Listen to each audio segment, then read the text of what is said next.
Welcome to Rob and Tony's Cinematic Adventure. I'm Rob Wilson. And I am Tony the Quano. So, Tony. Yes. We are going to go into the movie that we originally intended to do last week. But that's right. Once again, because of the unfortunate passing of James Earl Jones, we decided to switch it up and do Sandlot last week. So now, getting back on schedule, let's talk about Collateral. The 2004 Michael Mann directed, starring Tom Cruise, Jamie Foxx, Jada Pinkett Smith, Mark Ruffalo, Bruce McGill. Yes, Bruce McGill. And Peter Berg. But, you know, people don't know Peter Berg's acting credits. But Bruce McGill, what a terrific character actor. Yes. Every time you see his face and shows up in the movie, you know you're just going to want to, like, just kick him in the balls. Yes. Like, he's almost never an actual bad guy, but he's always just an absolute asshole. Yeah, like in the last funny thing about him though is that he was in Animal House and he played D-Day, and in that movie he did not want to do that. Yeah. But it's funny, like he turned into like this kind of prolific character actor. Yeah, and he was even in MacGyver. Yes, that's also true. Yes, also an episode of Star Trek Voyager. I didn't watch a whole lot of that, but I remember he was in an episode of Star Trek Voyager. He's on a lot of things. He's a character actor. Yeah. I think it kind of covers. It's actually not like a large cast. Like it's kind of a sprawling movie. Oh, wait. Well, I forgot. There's the on-credit Javier Bardem also. Oh, yes. Oh, wait, yes. And there's another cameo, which we'll get into other cameos soon because it's a very early cameo. Yes. Kind of before, as he was just kind of becoming famous. Yes, and there's some interesting details about that cameo, too. It's an interesting one because like you kind of don't expect it because it's not the type of movie that he normally is in. Like he's in action movies, but not like these cool, suave, sophisticated action movies. Well, he's a little bit. When you hear the details, I'm going to tell you about it. Then you'll see how the similarity. The slight similarities there, but I guess you're right. Some of his early stuff actually is kind of a subtly really cool, and it's anyhow. Yeah, but I love this movie, and so do I. It's probably been like 10 years since I've seen it. And again, like that's probably true for a lot of movies, just as kids and other things in life. And yep, and this is the first Michael Mann movie that we've done. This is the first one. I mean, we could easily do Heat, The Insider, Last of the Mohicans. I mean, that movie, like it's kind of funny. Like I remember Last of the Mohicans when that came out in theaters, right? I even remember like Heat, and by the time I realized I was like in high school, it's like the same director. It's like, oh, that seems like really weird because he also did like Manhunter would be another one you could easily do. Yeah, right. Yeah, I've always kind of wondered about that. I should look into this when they decided to make Silence of the Lambs. It's like. It wasn't really because like, oh yeah, we should make a sequel to Manhunter. It was really like we should just do the next book from Thomas Harris, right? And then he kind of underrated in some ways is Miami Vice, which followed Collateral. But you know, he's not someone that works a lot, you know, and he's done less work, you know, especially after Miami Vice. He did what was it last year? He had Ferrari last year. It's his first movie in 8 years, right? So he's only made in the 20 years since this, he's made 4 movies. So also, is it?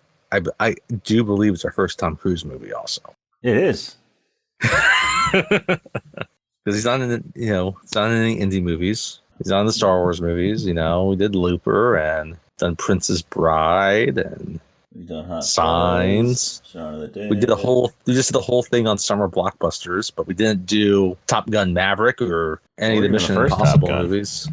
So first Tom Cruise movie. This is our first Tom Cruise movie. Our first Jamie Foxx one also.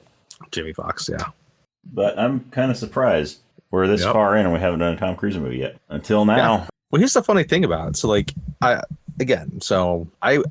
probably watched this a lot in that first 10 years after its release. Yeah.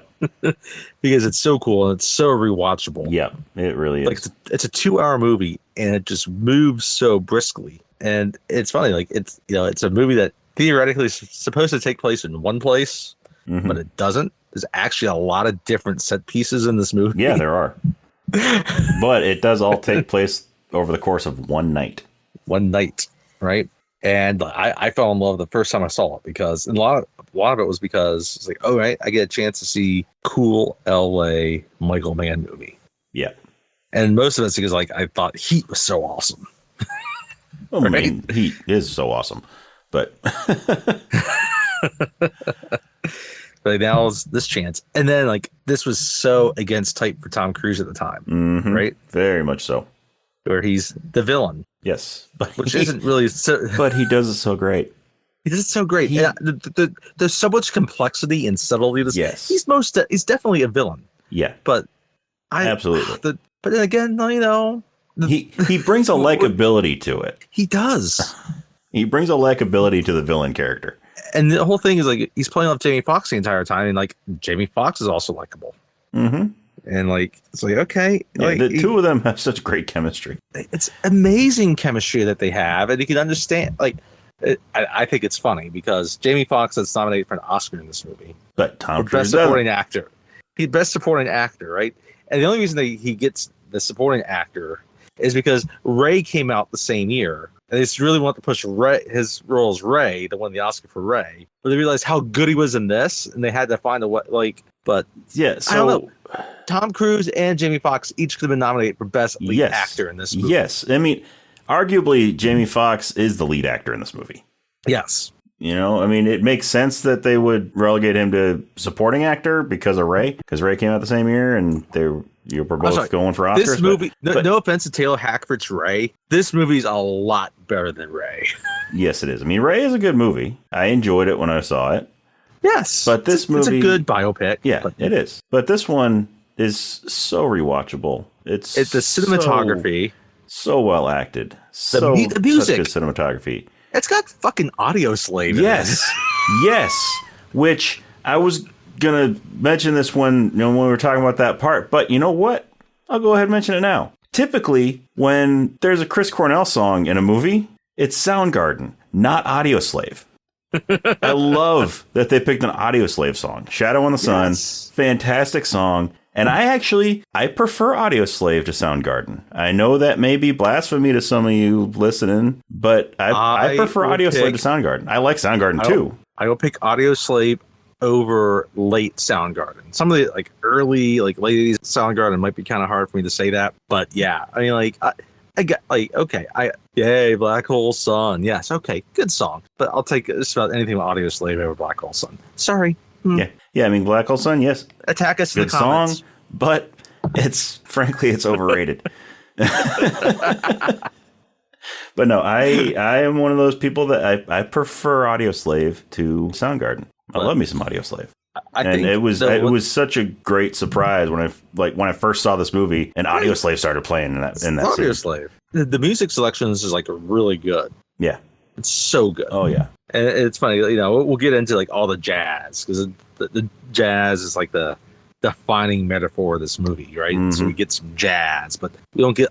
It's not all jazz music that's in this movie, obviously. Yeah, I mean. So, but at the time, it was so different for Tom Cruise too, right? I mean, even today, it's like his one kind of villainous role. Tropic Thunder's not really a villain in Tropic Thunder, but like you don't like the dude. Yeah. How about you fuck your own face? Oh, yeah, but also, I mean, he wasn't really advertised to be in Tropic Thunder, though. It was kind of a surprise when he showed up. It was a surprise cameo. It was a great surprise cameo. He nailed it. Anyway, back to this. So, at this time, like, he's been a star for about 20 years, right? Mm-hmm. By the way, shout out to him in Risky Business and, like, getting it on with Rebecca De Mornay. Not sure if we'll ever do Risky Business, but hey, there's something about. But it's worth a mention. Just like waiting. Anyway, should watch Risky Business. I mean, what kid doesn't want to call a prostitute when their parents are away? Yeah, right. After sliding across the floor in his socks and underwear, singing along with old time rock and roll. But he had such varying roles, right? Whether it be Rain Man, Born the 4th of July, Few Good Men, Then, and he had Mission Impossible 96, and then Mission Impossible 2 was a few years later, right? Mm-hmm. It's kind of funny, like, the back half of his career now has been Mission Impossible movies, and then, Edge Tomorrow and a few other things like that's sprinkled in there. Yeah. But I just think the whole look of him in this movie is like they give him gray hair. Yeah. Like, it's like they make him feel kind of old, even at this point. Like, what? How old's Tom Cruise? When was he born? He's in his 60s, I think, isn't he?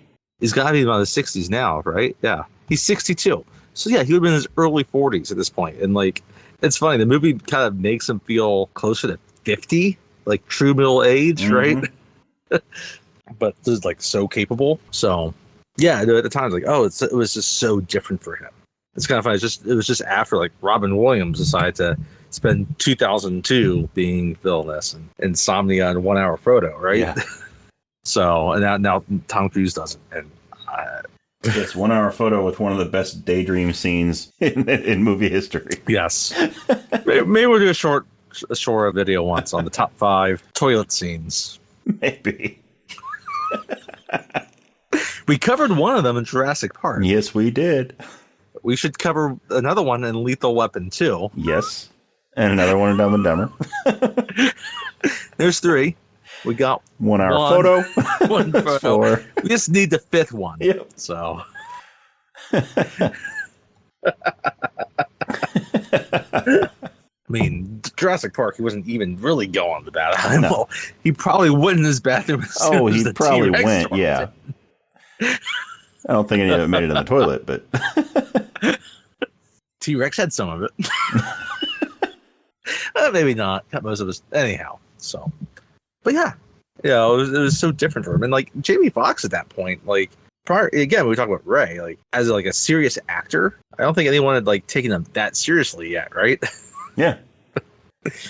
He was, really just much more like a comedic actor. Yeah, I mean, his big thing at the time was the Jamie Foxx show. The Jamie Foxx show, right? I guess like he was in Any Given Sunday and Ali. So like, he was in a few kind of serious type movies, but I don't think anyone would have thought that. But he wasn't really the lead in those movies, though. Exactly. Also, In Living Color. Yeah, was that too. His springboard to Jamie Foxx show. That too. But yeah, you thought of it like kind of African American like comedy, kind of black culture. Not a lot of like a mainstream movie like this. You would have thought like, oh wow, and he does it. And it's funny, like he's just such a straight character in this, and it's just even like Tom Cruise's character. I mean, this is very kind of a straight character with a very different way. Mm-hmm. So yeah, I went to the theater when I was excited, and I was not disappointed. And it's one of those movies where I probably watched it at least twice a year for the next 10 years. I didn't watch it that often.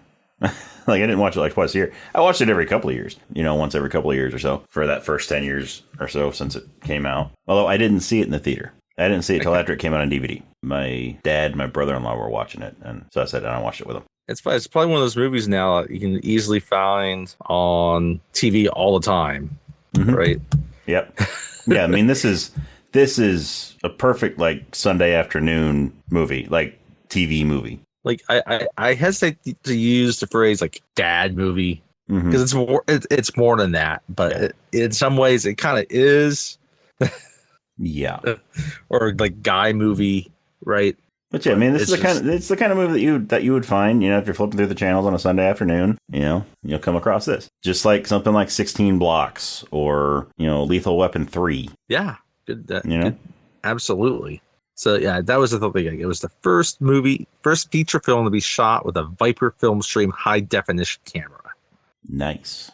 James Howard produced the music for it as well. He did another great movie that I would always stop to watch, The Fugitive. Yeah. Oh, The Fugitive. Amazing movie. We're going to do that one of these days. Yes. He also did, Batman Begins and Dark Knight, 2 of the movies that he would just most definitely watch no matter what is happening. Yep.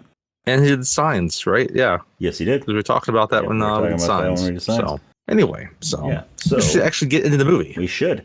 But before we do, spoiler alert, we're going to be talking about this entire movie, beginning, middle, and end. So if you have not seen it and you don't want to be spoiled, then pause the podcast, watch the movie, and then come back and listen. If you have seen the movie or you just don't mind spoilers, then go ahead and keep on listening. Keep on listening. I guess we should just kind of get into one of those first spoilers because you get in, it's LAX. Yeah, it's LAX. You got Tom Cruise walking in this gray suit. He's got sunglasses on, and like you look at him right away. Like, okay, he's carrying a briefcase. But like you look at him, he's like, okay, he doesn't feel like a businessman. No, he is a businessman. Yeah, but not like a businessman. No, but he's a different kind of businessman. It's like Hans Gruber will say, like, you use a Hans didn't say it, I guess, actually, but it's like, yeah, Ellis. I use a pen. Yeah, I use a pen. You use a gun. I use a fountain pen. Anyway, but like, you look at him, it's like, okay, you could tell like he's a serious dude. You don't know what he's up to, and then he just walks into Jason Statham, the actual Jason Statham. Jason Statham walks up. He puts down a briefcase, and they sort of bump into each other a little bit, and they're like, "Oh, sorry." Oh, I'm so sorry. You okay, dude? You okay, dude? And they both reach down, pick up the other briefcase that the other one was carrying, and walk off. Now, here's my little interesting details about this Jason Statham cameo. All right.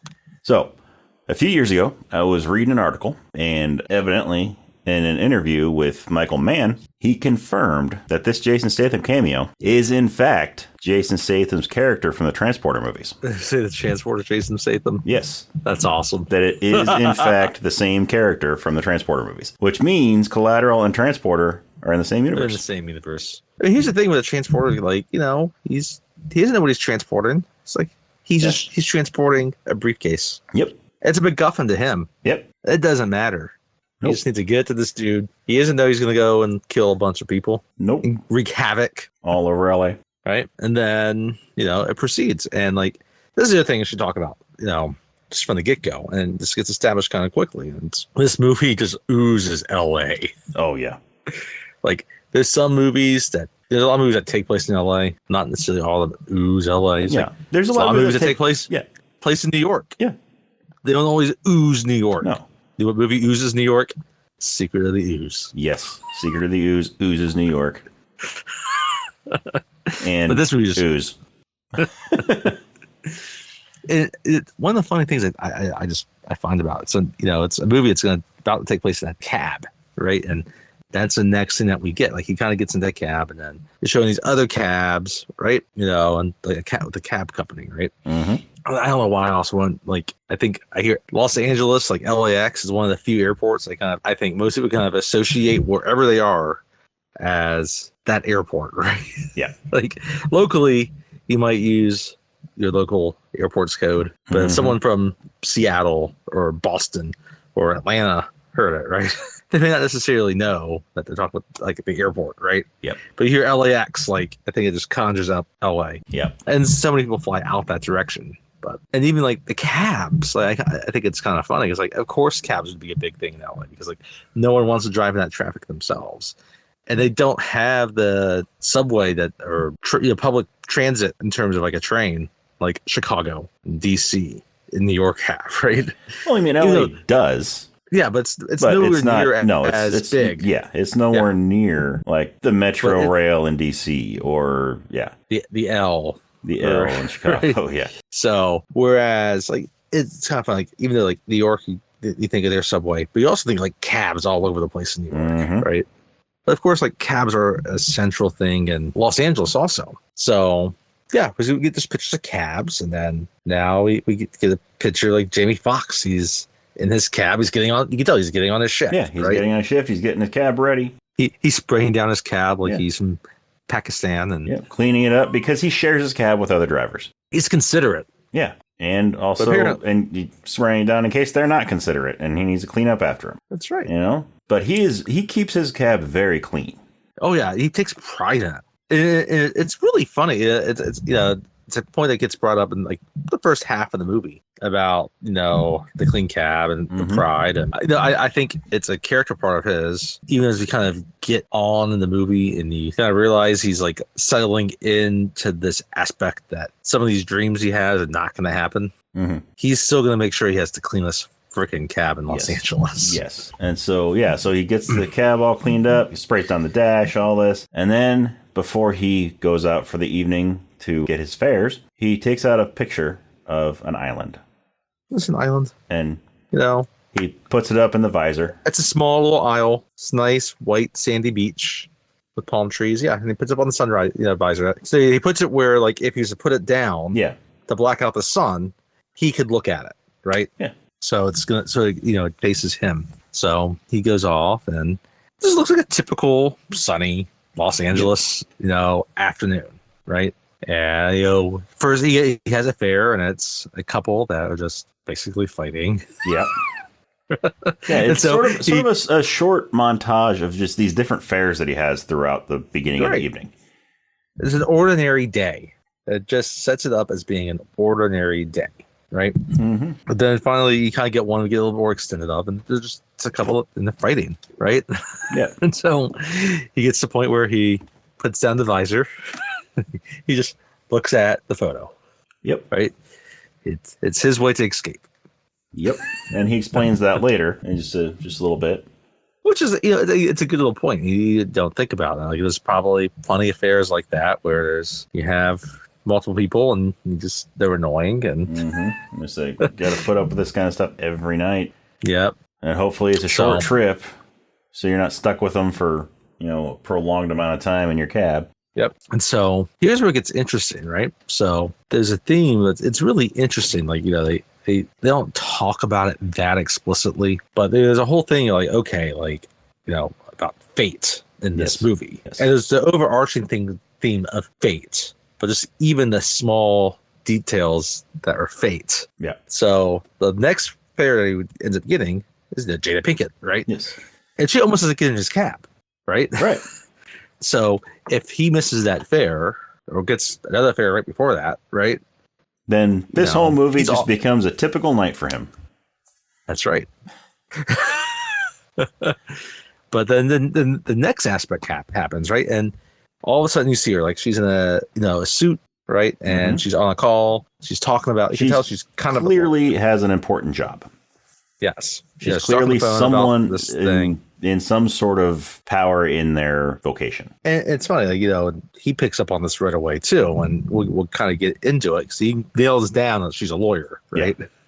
Because of the briefcase, her suit. Like, he's driven enough people, his job, that he can kind of figure out, like, oh, that's a lawyer, or that's a doctor, or that's a professor, or like, that's a construction worker, right? Yeah. Or that's a tourist. That I don't know what they do because they're just visiting LA. Yep.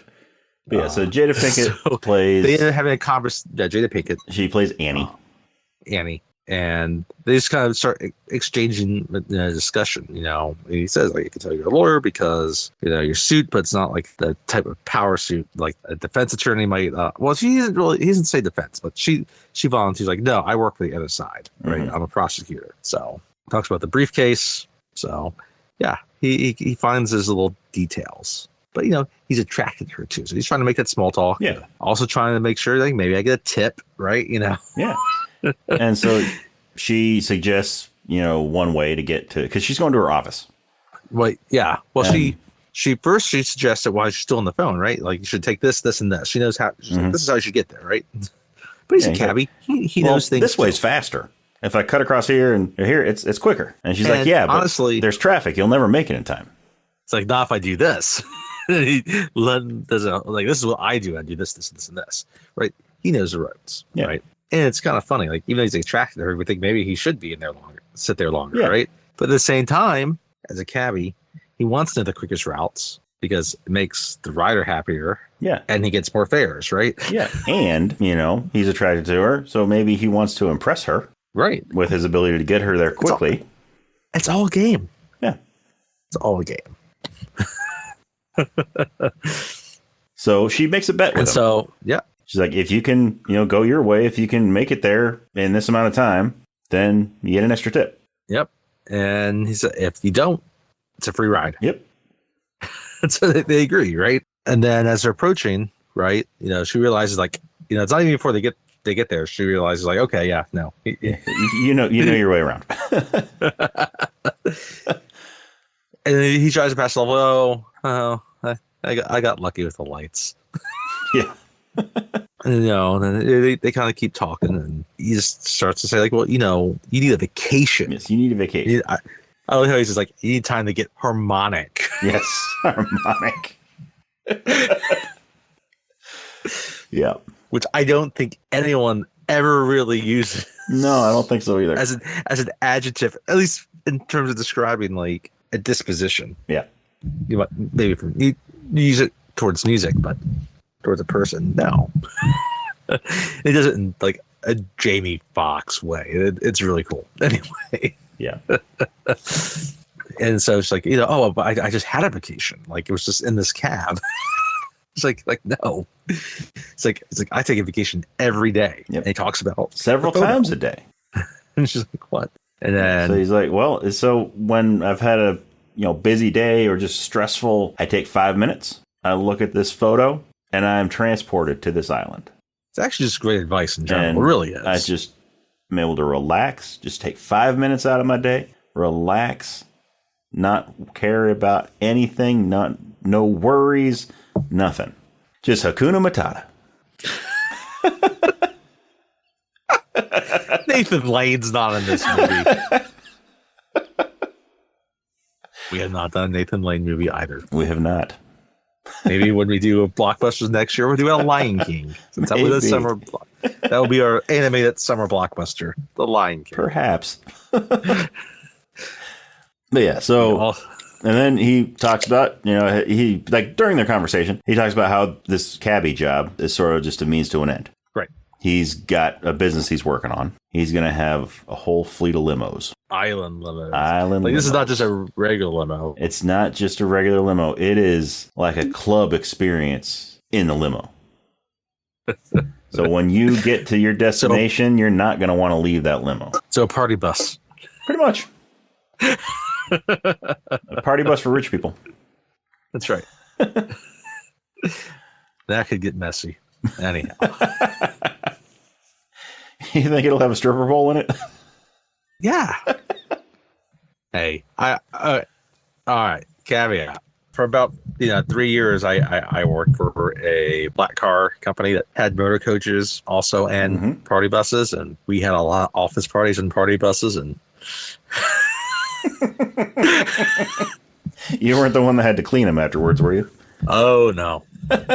So this is in DC, right? So there is a university there, Gallaudet University, specifically for the hearing impaired. And a lot of times their students would like to rent one. I tell you, they are the hardest partiers you will ever come across. Really? Without fail, if they ever rent one of our things, it would be the messiest, most messed up, grossest bus afterwards. They party hard. Anyhow. Hey, if you're going to party, might as well party hard. But yeah, so yeah, no, we didn't have we had limos. We had island limos. Anyway, that's just in the side. So, she gets out of the cab, right? And and then she comes back. But right? Before she gets out of the cab, though, he gives her the picture. He does. So that she can take a vacation anytime she wants. And she just, no, I can't. It's like, yeah, it's okay. You need it more than I do. Right, yeah. He looks at this all the time. Like, he could just shut his eyes for like this point and just think about it, right? Now, if there's an annoying couple in the back, he can't just close his eyes if he's driving. No. But if he needs to pull off for 5 minutes, or he's at a red light or it's LA and he's stuck in traffic. Yeah. By the way, we will do speed one day. Yes, we will. We keep on saying that, but we will do it. Yes. Jeff Daniels, if you're listening, we will do speed. Yes. We'll also do Dumb and Dumber. Yes. We'll talk about both when you blow up and when you blow up the toilet.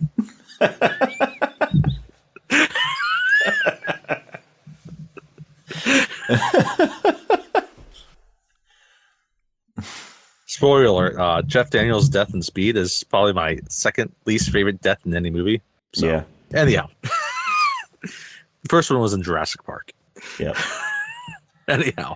So she's going to go off, it's downtown LA. She's, she works for the district attorney, right? They're working on a big case. So, their office should be downtown, right? Near the courthouse and everything like that. Yep. Then she comes back. So here's another point where, like, okay, she doesn't come back. That could completely change his night as well. Yeah. right? Well, she comes back. If she doesn't come back, it would completely change her night. He actually changes his as well. Yes, that changes his also. Actually, it wouldn't, because the last one then gets changed. So, and we'll get there. But yeah, it would definitely change her night if she didn't come back. Because she turns around, she gets about halfway to the door of the office building, and stops and turns around and comes back, and she gives him, Jamie Foxx's character's name is Max. She gives Max her card, yes, her business card. Tells her, here's this in case you ever want to need legal advice or just want to debate cab routes or something. And now he's even more excited. Yep, because he got a number. It's like, I won the night. Actually, he does win, but we'll get to that. Yeah. So she goes inside, and he's all excited about getting her number, getting her card, and almost misses a new fare. Yes. Well, we see him kind of walking out, and it's Tom Cruise. We don't know his name yet. No, we don't. But it's Tom Cruise. He walks out. He tries to get the cab there because he sees the lights on and he sees it's empty. He's right outside the building, and Max still distracted and kind of confused about all this, and not confused. I shouldn't say confused, but it's excited, and he's trying to process it, right? Yeah. And then Tom Cruise is like, okay, well, this guy doesn't look like he's ready yet. There's another cab right behind him. I'll take that cab. Yeah, so he starts going toward the other cab, and Max notices, and he's like, oh, no, I got you. Man, Come on in. And he comes in and asks him where he wants to go. Depending on how you feel about the rest of this movie, may or may not have been a good idea. Yeah. Who knows? But if he hadn't taken this fare, then Jamie Foxx would not be nominated for an Oscar. Exactly. It would have been this other cabbie's It might have been Dolph Lundgren. Story. Maybe Dolph Lundgren was in the cab behind him. Maybe. But that would have changed the entire movie. It would have. Because I think things would turn out different. It would have. Maybe it was Estelle Getty. Was she alive again? I don't know. Linda Hunt. Could have been. Linda Hunt would scare me. Yeah. Kindergarten Cop. Yeah. Come on. I mean, she could have taken David down Lynch Arnold. Dune.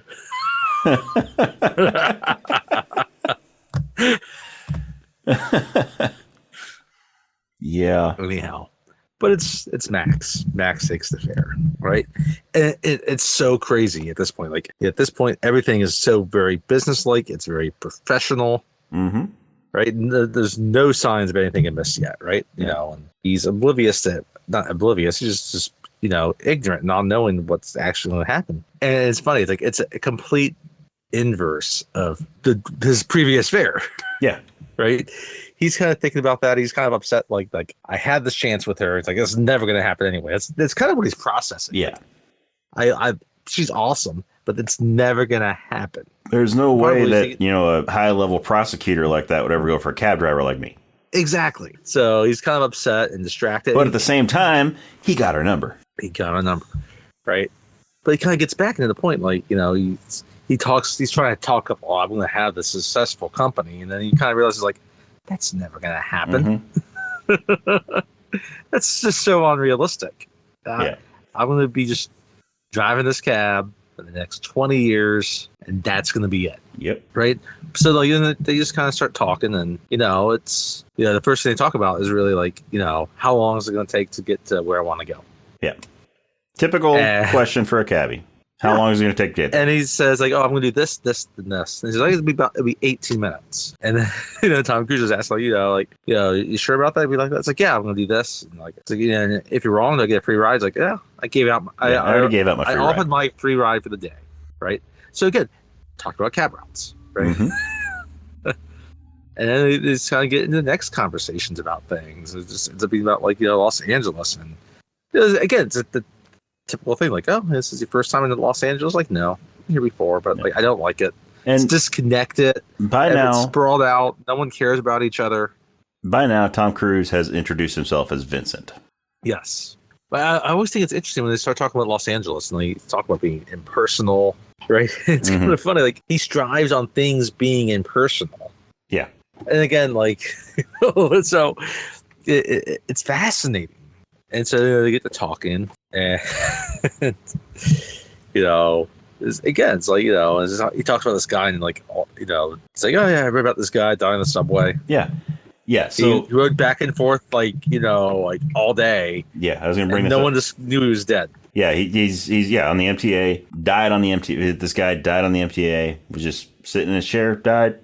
Rode back and forth on that train all day. Nobody noticed because that's how people are. They don't notice what's around them. You could die right in front of somebody. They won't know. They don't care. And hey, maybe that's what drives him ultimately to being like a villain. Like, he talks about like if it's a bad thing, but like I don't know. He counts on it. Maybe that's why he's so good at what he does. Yeah.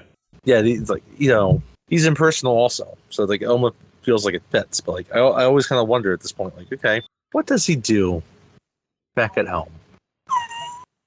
Like on his day off, when he's like, does he have some type of double life where he's just like an accountant that drives a Dodge Stratus? Maybe, and then he goes home to his family for dinner, and they get into an argument at the dinner table, and he just starts yelling, "I drive a Dodge Stratus."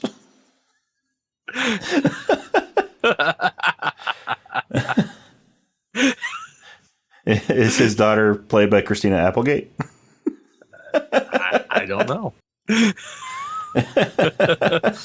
Anyway, so ultimately he decides, like, you know, well, it's like, yes, like, you know, you can tell right away, like, he kind of likes Max. Yeah, he respects Max, but he also, like, it's gonna be easier for what he's doing if he has the same cab driver. Yes, if he has, opposed to having to continually find one, right? So, and he's impressed by Max too. Yes, knowing all urge, knowing the time, like, to get to places, all that. He's impressed with his ability to drive. You can tell, like, right away that, like, Max is, like, not really in the mood to talk a whole lot. He's like, you're not one of these guys that likes to talk. Like, you like to do. Mm-hmm. I respect that, because guess what? Vincent likes to do. Vincent likes to do all sorts of stuff.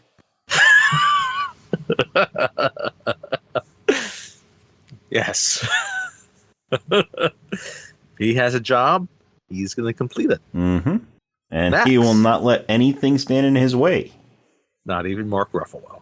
Not even Mark Ruffalo. Which is fine. I'm sorry. I do have a thought about that, which is interesting. We'll get to it kind of soon. So finally, this offer is like, okay, as a talking, like, it's at a red light. It's like, you know, I'm in town for the night. He frames it as a real estate thing. Yeah. Right. I'm gonna fly back out of LAX in the morning, drive me around all night, and they give you $600. Yeah, because first he asked him, so how much do you usually make in a night? Right. It's like what? Maybe $400 on a good night. I got 6 stops I got to make. Well, 5 stops and back to the airport. So 6 stops total. Yes. $100 a stop. $600. And I was on top of what he's already made for the night. Yes, on top of what he's already made for the night. But I always liked how when he is talking about the $600, he kind of fans it out with one hand. It just fans out these $600 bills. Yeah. He's had plenty of practice. Yeah. Like, look at my money. It's like, feels like a Price is Right game. Kind of is like a Price is Right game. Yeah, so he's like, here, I'll give you half now and half when we're done. Drive around the hitman. Yeah. Yeah. So he's gonna make at least double what he makes normally. On top, again, he might, you know, he may have already made, you know, $100 or so, right? I mean, we don't know how long into his shift he is, like how far into a shift he is. We don't. It could be toward the end of the night. He could be getting ready to go home. That's right. You know, maybe he's already made his $300. But, you know, he says, like, you know, he's not supposed to, but, you know, he's convinced otherwise. So he gets to the first stop, and he talks like, well, I can't park here. We double park. It's an apartment building. You know, Ben's very casual. Just go around the back there, right? There's an alley in the back. Just go. I'll meet you there. So he drives around the back, and he parks. Right, and he starts kind of looking at. He has a catalog. It's like of a Mercedes Benz. Yeah, he's thinking about his limos. He's got his lunch or dinner, whatever you want to call it. It's a sandwich. He's got a sub sandwich. He's eating it while he's looking at it. And then we see a body fall. He parked in the absolute worst spot. He did. In this alley. Again, it's a big alley. It's a gigantic alley. Again, it's Los Angeles. This is not New York, where like alleys might be tight. Yeah. It is a gigantic alley. And he parks. It's like more than like, it's almost kind of like a small parking lot, like dumpster. It's like big enough where they can get like the trash truck back there. They get the dumpster for the apartment building, right? Yeah. So, but he parks like he could have parked anywhere. It's not like there were a bunch of cars parked back there. He could have parked anywhere. Movie. He'd be oblivious to all of it. Yep. And in the end, he'd still be driving a cab. Would he though? Anyway, I don't know. Because, I mean, we got Mark Ruffalo's conversation later. We do, yes. But we'll get to that. But anyway, so all of a sudden a body falls from the sky. And just lands on top of his cab. I mean, was this around Christmas? Did Santa fall off his sleigh? Tim Allen, was hosting his son. Tim Allen shoves Santa off the roof and onto Max's car. Right. So this body falls out of the sky. He's like, oh shit. Lands on his car. He gets out. He's like on the roof, collecting himself, and then he sees like Vincent again. It's like the motherfucker fell off the roof. Yeah. He's like, did you throw him out the window? He's like, no, he fell out the window. I shot him, then he fell out the window.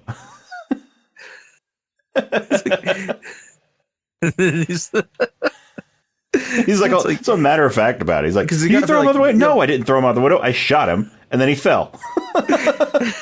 And it's like, you can tell right away, like, he still has his gun out. Mm-hmm. And he's looking around. Like, that's how cool he is. He's in high. This guy falls out the window, and he still has his gun out. Yeah. Right? It's like, he's not concerned about it right now. It's like, it's a nice gun, though, too. He's got a USP compact. Yes. H&K USP compact. Beautiful gun. But yeah, I know. Vincent comes well armed. Yes. So. And then like that's the Jack Bauer gun, by the way. But Max like, oh no, he's like, oh gosh, right? And then that's when now Vincent draws a gun on Max, right? Yeah. And he's like, the whole thing. It's like, you know what? How about this? Like, you take the car. I won't tell anybody. Yeah. It's all yours. You go around. And Vince is like, oh, really? You do that? You're not going to tell anybody? You promise? He's like, yeah. Go take the car. I'll report it stolen. Well, It's like, it's like they don't know who's driving these things half the time anyway. And then Vince is like, get in the fucking car. Yeah. Like, do you think I'm an idiot? Get in the fucking car. So they put the body in the trunk, and then I don't know, like, I always wanted, like, where do the water bottles come from? They try to wash the blood off. Because Vincent's there, he's like pouring water from a water bottle. Like an Aquafina bottle. He's like trying to wash the blood off the car. Not just that, they got duct tape. Because like it's a cab. Cabs have those ads on top. On top. And the ad broke when the guy fell on it. So they duct tape it back together.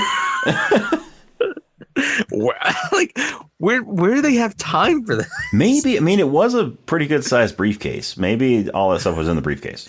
Maybe he realized he's had people land on cabs before and he's needed to duct tape them. Maybe. I don't know. And maybe it's possible that Max had a bottle of water he was drinking with his sub. Yeah. And he had 2 or 3 little guzzles of it. Mm-hmm. Right? Not enough, apparently, because later we find that there's still some blood on that windshield. Yeah. Yep. Not to mention the windshield's kind of cracked. Just a little bit. Yeah, just a little bit. And the giant dent on the roof of the car. And the broken sign on top. Yeah. So they go off, and then we kind of cut to another car, and they got this nice kind of heavy bass music. It's Mark Ruffalo. Mm-hmm. Before Mark Ruffalo was that big, he had a good 2004, by the way. He was in this 13 going on 30 and Eternal Sunshine of the Spotless Mind. Yep. I found him a little bit more likable in these movies, and I've seen them recently. But anyway, I digress. But yeah, he was also in The Last Castle right around here too, right around this time. yes, he was. He plays such an interesting character in this movie because, like, he's just a regular cop, detective, and he's got like this Detective Fanning, like the Fanning, right? So his name is Detective Fanning. He almost seems kind of like Italian, Spanish. Mm-hmm. I don't know. Like you look at him, like he doesn't look like this in like any other movie. No. He's got his hair, his greased back. He's got an gold earring, right? Yep. And when he goes up in his apartment, and like, so he's trying to go to the apartment to the guy that just fell off the window. Yeah. Right. He realizes he's not, there's been a struggle in this apartment, so he gets his gun out, right? And he goes around, and all of a sudden, he gets into the bedroom. Yeah, and he sees that the window's been broken. Yeah. So he's here to check on his informant. Yes. Because the guy that lives in this apartment, or lived in this apartment, is his informant. So he's coming to check on him. And yeah, notices there was a struggle, so he pulls out his gun, gets, goes inside and doesn't find the guy in there. Yep. And then he sees that, and he calls in, to his dispatch, saying that he's gonna, he has a crime scene, and that he's gonna the broken window, and his informant is gone. Yeah. Right. So, right, kind of standard procedural stuff. So, we'll discover later that his informant is involved in other activity, and that he kind of knows about, but not doesn't fully know about, because there's Fed stuff happening, which we've talked about. There's Fed stuff happening on the legal side, not the procedural side. Anyway, so then we get back now to Vincent and Max, and in the cab, and Max is still going like, oh, it's like, he just killed that man. They just killed that man. It's like I didn't kill him.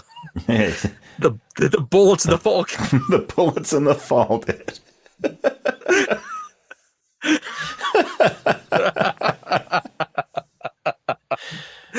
Oh, way to keep yourself detached, Vincent. It's like the flip of like the guns don't kill people, right? Like, people kill people, right? It's like no, it wasn't me. It was the bullets. It was the fall.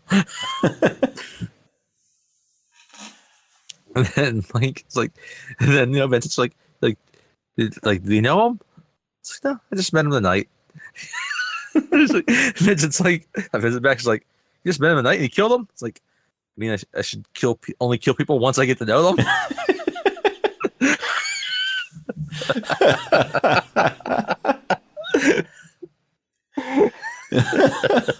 Again, I love it. Oh my! Their back and forth. Their back and forth is brilliant. What I love about all of it, though, is like there's a certain detached way that they film this, because they don't tell it from either one of their point of views, really. Like we kind of the end starts to get towards Max's. Yeah. But the majority of the movie is it's not.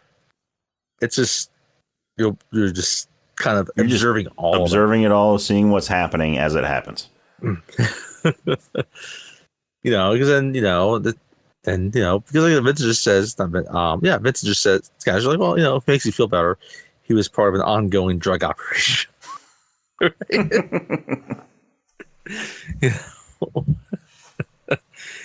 don't think it's processed in him yet that he's a hitman to Max, right? Yeah. And they're talking to the light, and then he's still attracted to the red light, and it turns green, and people are hawking at Max because like he's still too distracted from just a dead dude falling on his cab. Oh, and by the way, what we didn't mention when the dead guy fell on his cab, we did mention he started eating a sandwich, but we didn't mention he dropped it all over the front seat. I mean, if you're eating a sandwich and a dead dude falls on your car, you might make a mess. Jumped and the sandwich flew out of his hands, and just the whole front of the car. I don't know. The whole front area was just covered in sandwich. Again, if I'm eating like an Italian hoagie and a dead dude fell in my car when I Like, yeah, as delicious as that might be. Mm-hmm. Actually, you know what? I'd be more pissed if the dead guy fell in the car and maybe lose my hoagie. Yeah, me too. But a good Italian hoagie is like, oh yeah, top notch, delicious. But yeah, so all this, like, his cleanliness sort of just went out the window. So that's the thing. Like, what he's at the light, he's distracted. He's thinking about the guy fell in his car, and like, oh, all of a sudden now he sees that there's not just a mess; it's the outside of the cab. Yeah, now there's a mess inside the cab too. And he's trying to clean it up, and now like it's a green light, cars are honking at him, and Vince is like, "Go." It's like you no longer have the cleanest cab in LA. You got to go. Yeah, and it makes sense because like that if he's not going at a red light, that can attract attention. Yes, right? It can. I love how someone I was like, I love as he starts going, and the guy goes, perfectly LA, you asshole. They're going, and then they get through, and then not long later, you see the lights go on. And yep, there's a cop behind him. He gets pulled over. Pull over, and it's like, and Vincent's like, lose him, get rid of him. It's like, unless you want them to go in the trunk, unless you want to see what's in the trunk, you gotta get rid of them. Like they see that, they go in. And now this is a very interesting point because this also gets into the topic of fate, right? So, they get in, and he hears a little tap tap tap, and it's on the passenger side, right? Side. And then he's like, "Oh, my partner's got you over there, right?" So, so you have it's funny. Like there's a black cop and a white cop, right? And black cop looks a little older, right? And the white cop's a little bit younger, and like it's kind of funny. Like Vincent talks like, "Oh yeah, well, he looks like he might have a baby on the way." Right, he's like making sure he's thinking about all this, right? Yeah. It's like, they're talking, and he's compliant. Yeah, like we pulled you over because your windshield's broken. And it's like, oh yeah, well, I hit a deer. Like, in the middle of LA. He's like, where did a deer? He's like, oh, it's like. In South Central? It's South. It was one of those South Central deer.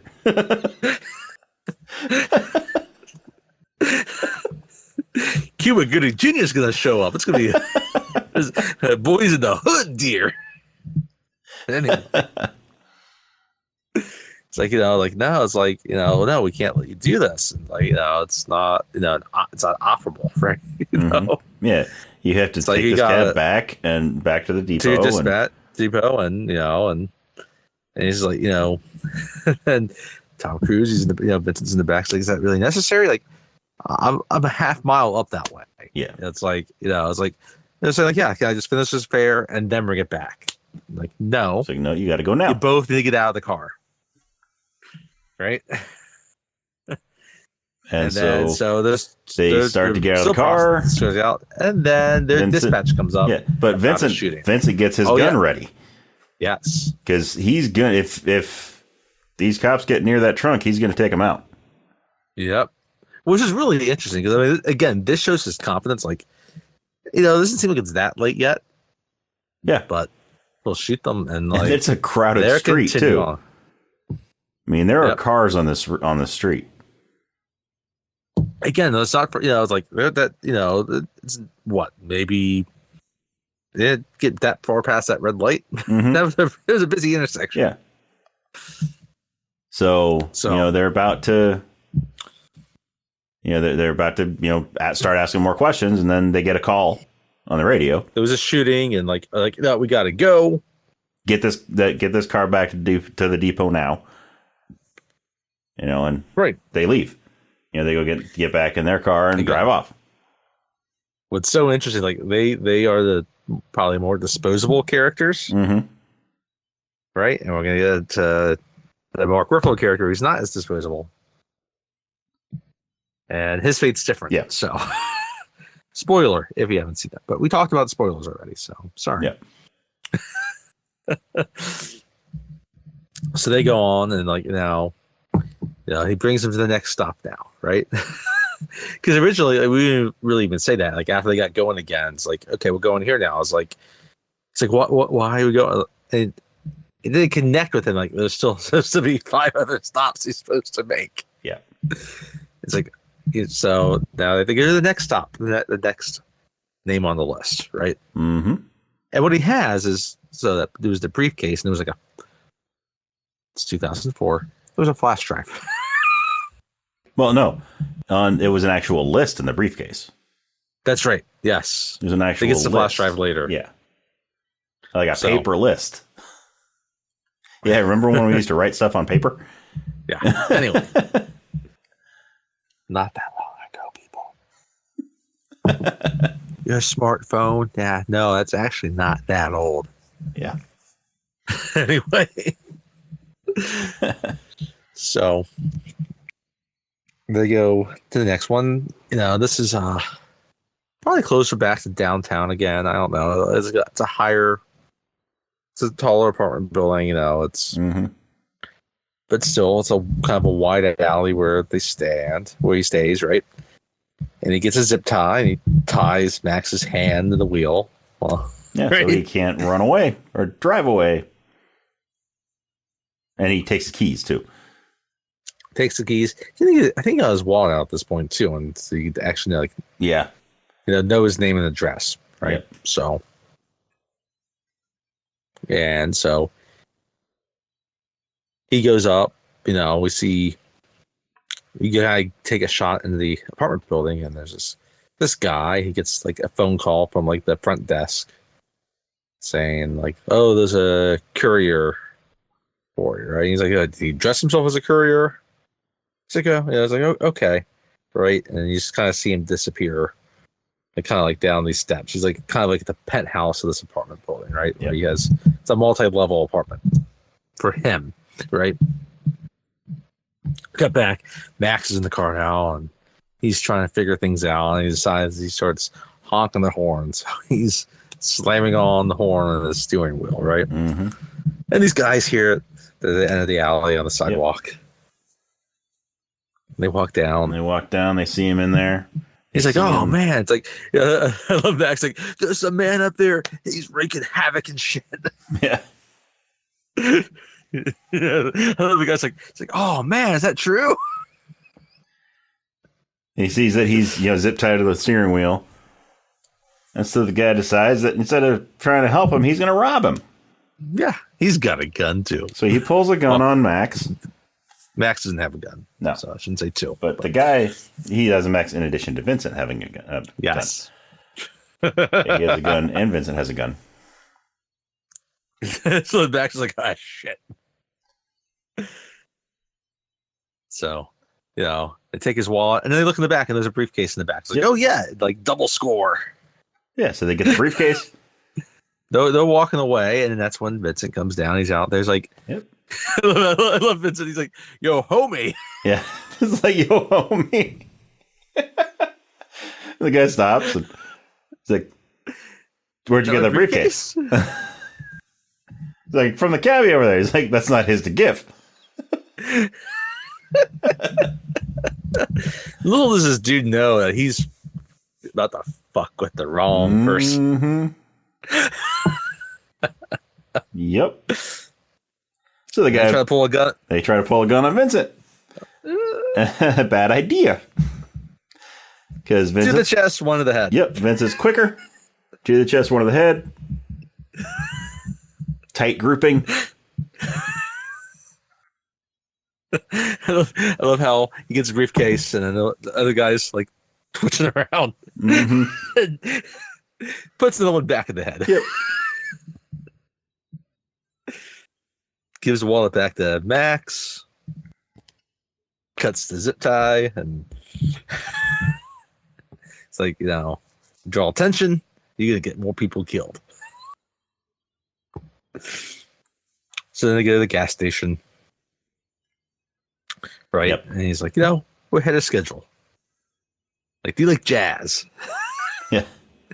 I love how Max is like, what? You like jazz? You like jazz? Right.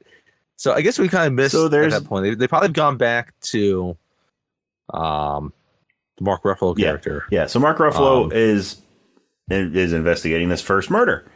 Right. Of Yeah. his So informant. they're there. He's got, everybody else there. So like you got Peter Berg, who's like Widener, who is like his superior, framing superior, right? Yeah. And then he was talking about, starts talking about, Fanny starts talking about, his informant, right? And he says, that's when like Widener talks about how like, oh, well, he's also connected with Felix, and like the feds are connected with Felix. And like, there's a lot of stuff like, they don't even want like be touching on this. Yeah. And meanwhile, also during this investigation at this first location of the evening, Fanning starts talking about, how this whole situation reminds him of this previous case where there's a cab driver. There was a witness that said that he saw a cab before, like, the kind of the fracas, right? Yeah, so there was a cab driver in the who alley, was believed to have killed 3 people. Right. And then the witness said he saw, these 2 people, these cabbies, like they were talking a lot about something. They were kind of shouting, right? And so it's like, there was this cab driver up like near San Francisco, right? It was like NorCal. That, was accused of killing 3 people. And I always thought there was another person there. Yeah, then shooting himself. He didn't say that. He said that there was a detective up there that was really convinced that there was another person. That wasn't the cabbie that was like responsible, right? But the cabbie is the one that got the blame, right? Yeah. So. Yeah, because there's no real tangible evidence that there was another person involved. So it was believed that the cabbie had killed 3 people, but there was that underlying, possibility that there was somebody else there.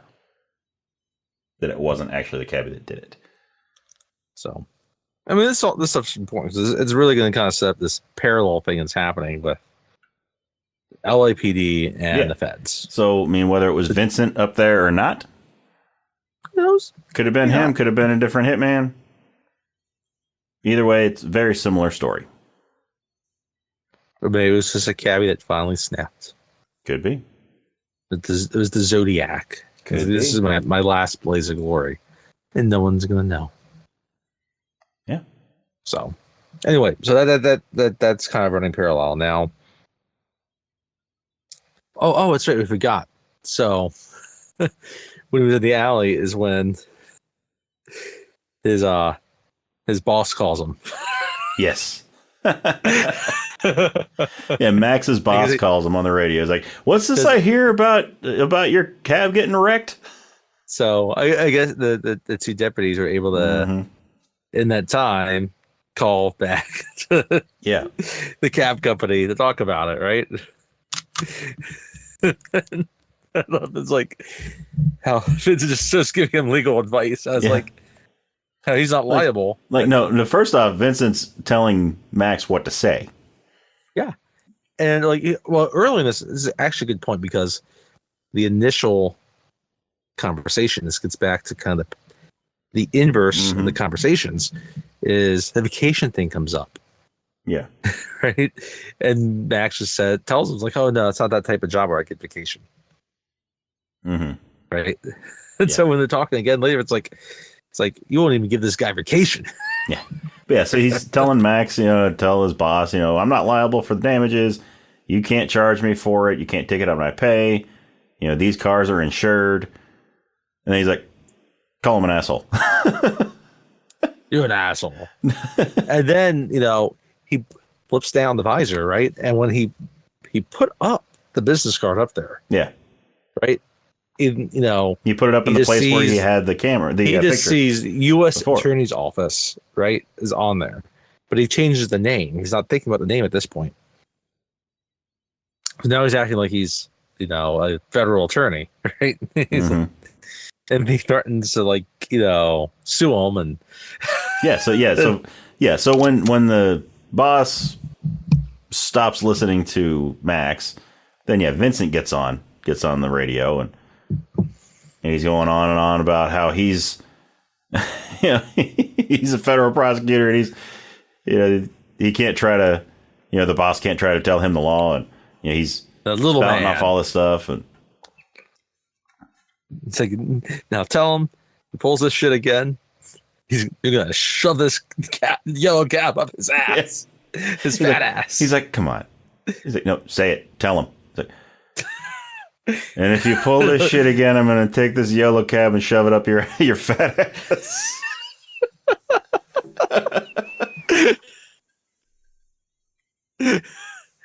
And that's it. Yeah, sorry, couldn't leave that go because it's hilarious. It's a great scene. It's funny because like you get it. Like Vincent realized like, no, this is gonna endanger like my mission. Yeah, and it's important that little scenes like this are scattered throughout the movie, where it's just a brief little moment of levity, and this like very serious story. And we get one soon after that because well, not soon, but like we're about to talk next. After the gas station, they go to the jazz club, and Max just thinks they're going to listen to jazz, and Max doesn't want to listen to jazz. Yeah, right. But Vincent loves jazz. Vincent loves jazz, and focuses on a trumpet player, and it's a jazz club. Right? Trumpet player. Yeah, they're going on, and then there's a waitress. And, it's if you've ever been to a jazz club, it's a very typical jazz club. Yeah, you sit there, you order a nice drink, listen to music, and jazz playing. You have waitresses that come out. I implore anyone that's never done it, go to a jazz club once in your life. Yeah. Anyway, it's a good experience. Yep. So finally, Vincent's talking to like the waitress. It's like he's asking about the trumpet player, and it's like the owner of the club. Yep, Daniel.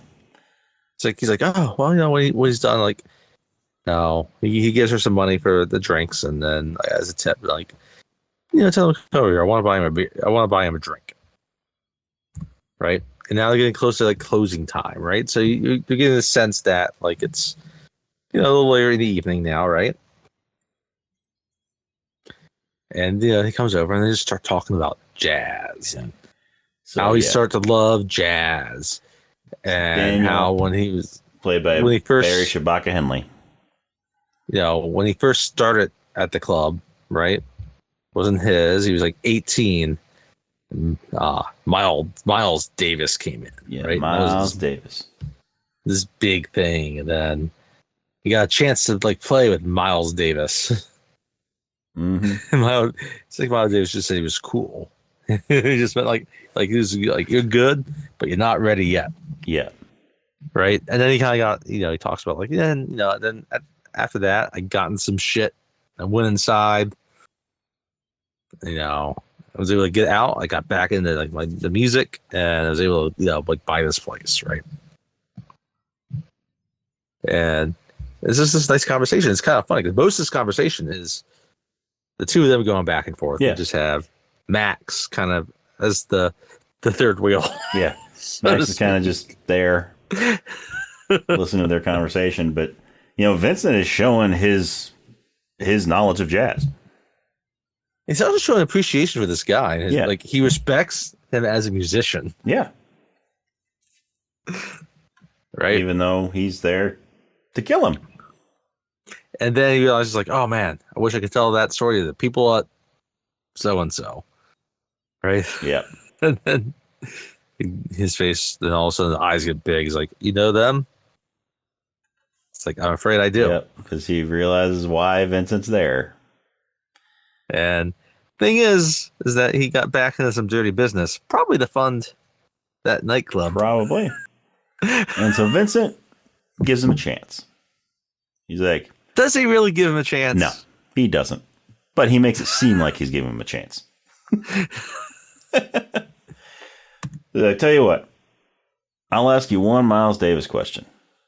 You get it right. You get it right. Go away. We go away. You go on with your night.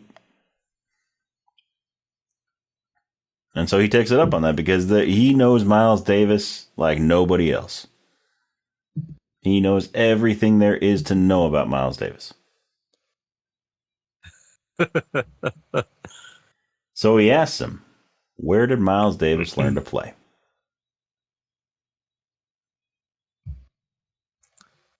And he talks about Miles' father and how then he goes to Juilliard.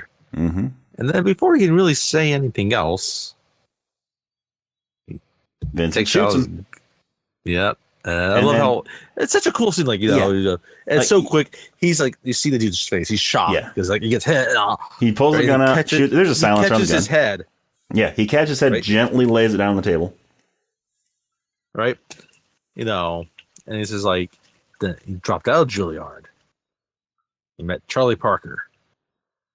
He mentored him. Mm-hmm. Right? Like, would he have answered all that? He may have. Maybe he didn't. But Vincent didn't give a chance to answer the rest of it. Because he pretended to give him a chance at 11. But we all knew that he was going to kill him. Yeah. Because no matter what he said, he was going to kill him. Even when shit goes really off the rails later, he's still intent. Yep. On finishing the job. Yep. So, they get back to the car, and Max is like, they're like, if he answered the question correctly, which is, again, it gets back to the point, like, he might have actually would have answered the question correctly. We don't know. Yeah. But he's like, Max starts yelling at Vincent. He's like, he got it right. He gave you the right answer. Why did you kill him? I like, before he even answered, though, there's one point where Max comes, he's like, music school.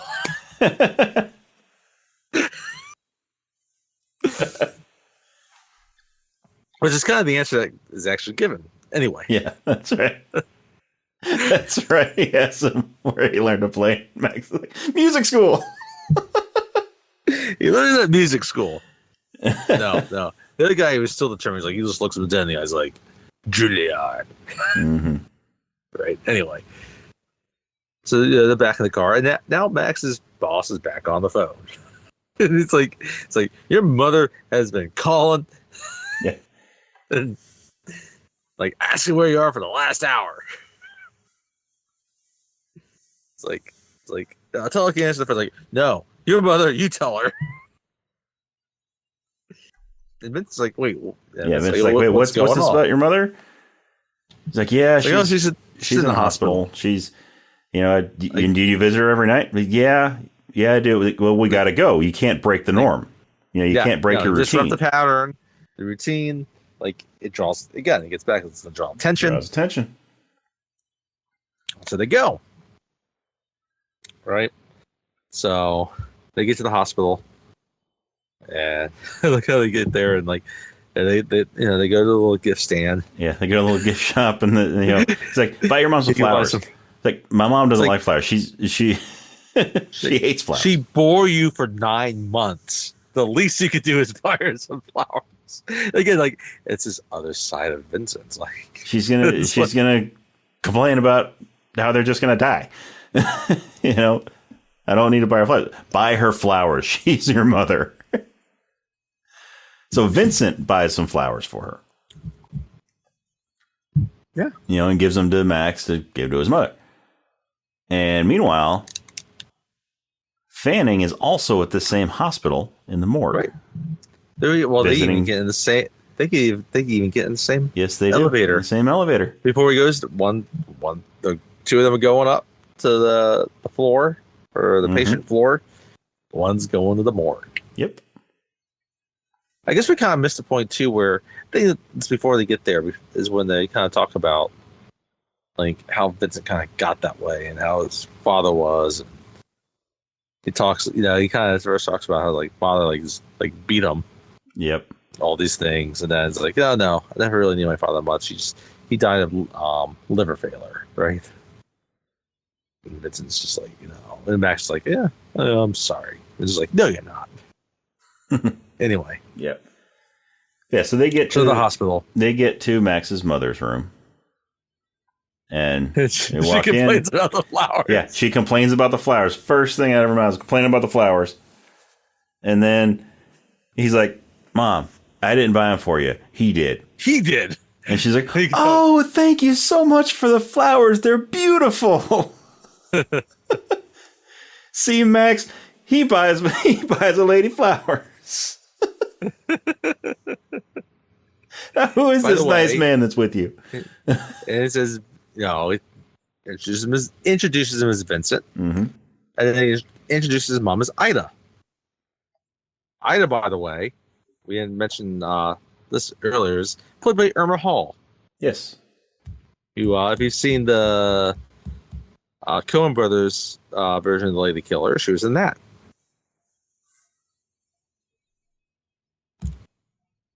She's also in Midnight in the Garden of Good and Evil. I remember watching that once in high school. Yeah, I never saw I that. don't one. remember a whole lot else about it. But I remember Kevin Spacey was in it, and she was in it, so. But they have a nice conversation, and then, as any mother would do, tries to talk up her son. It's like, he must be one of Max's important clients. And he's like, I was just there when, he got the call. Yeah. It's like, he continues to talk, and it's like, Max is like, oh, he doesn't want to hear about this. And it's just like, oh, yes, I do. Oh, yes, I do. It's like, oh, no, Vincent, no, I'd love to hear about this. It's like, oh, yeah, no, he drives famous celebrities around. He drives celebrities around. And, he's talking about the limo business that he's talking about putting together. As if he's already doing it.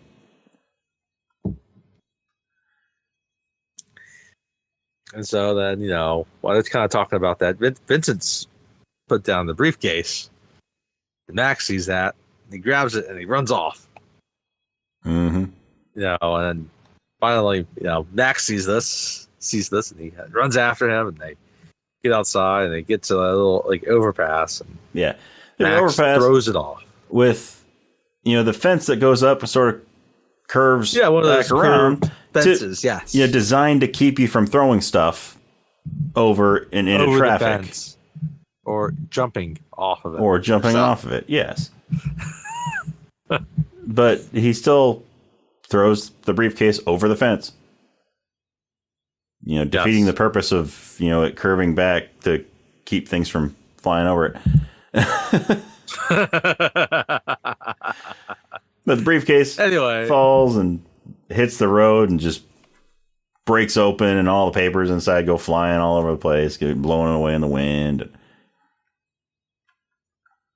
Vincent's a little dismayed, but I don't know. I think he feels kind of impressed that he was bold enough to do that. But he's pissed off. He's also pissed off. And we kind of get to what I guess he has to do.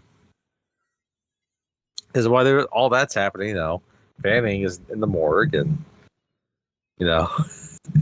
he's talking down there to the pathologist, the doctor that's down there, and it's like, he's trying to find... He's showing him the most recent bodies that have come in. His dude. Yeah. Who he can't find because he's in the back of a cab that's actually at the hospital. Yeah. So he's close to him. Yeah. He's just not, in the right area. But he shows him these two other bodies that they just brought in. Yeah, it's like, well, there's this guy had similar wound patterns to these two guys. Right? Here's the interesting thing. 2 to the chest, 1 to the head. This wasn't just a random killing. Yeah. So he sees one of them was one of the dudes that was surprised them. That's and then the other one is the guy that we saw that was up in that apartment, right? The second killing, right? Yeah. The second victim. And then Fanning sees him, is like, oh no, that's my dude's lawyer. It's like that can't just be a coincidence. He disappears, his lawyer shows up dead. Yeah.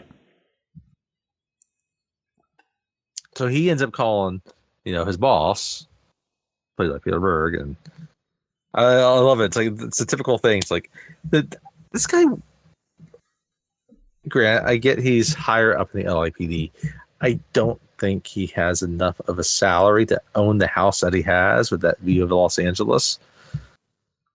But anyway, Yeah. I digress. So they realize that they need to get in contact with the feds because there's something else going on, and they need as much info that they can get.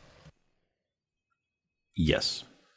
So anyway, back with Max and Vincent. So like Vincent's like, oh, we got to get to my guy, Felix, because he threw my list away. We got to get a new list. But you're going to be the one that has to go there because they don't know what I look like. Me. They contract through someone else above them. They have the transporter bring me the list. Right. And that way, right. So basically, I feel like, he works for a company that probably contracts out different people. Mm-hmm. And they work with various people. Right. Yeah. So, and he's done work with these people again, because as we find out, Felix knows the name Vincent. He's done work for him for often witnesses for 10 years because Max 5 years. Asked that 5 or 6 years. So, yeah. Because Max asked Vincent, well, how long have you worked for this guy? He's like, I don't know. And he's like, 5 or 6 years? Like, why? You're not going to need to know that. He's like, but what if I do? What if I do need to know it? What if they ask me how long I've worked for you? How long you worked for him? Yeah, Stalin, get in there. Yeah. So eventually he goes in there and he goes up. It's a nightclub. Yeah, he gets stopped at the guys at the door. Gets stopped at the security. Dweeby little Jamie Foxx with his glasses walks up. He's all nervous. It's like I came. He's like I need to see Felix. He's like I don't know Felix. He's like I don't know Felix. Like tell him Vincent. And then okay. And at this point, they start talking to someone on the walk. He's like, it's obvious they know a Felix. Yeah. And they let him in. So they lead him over to Felix, played by Javier Bardem. Yes. They start talking. Meanwhile, while this is also happening, anyway, Fanning has now entered in, to where the feds are, and they're monitoring the same club, right? Mm-hmm.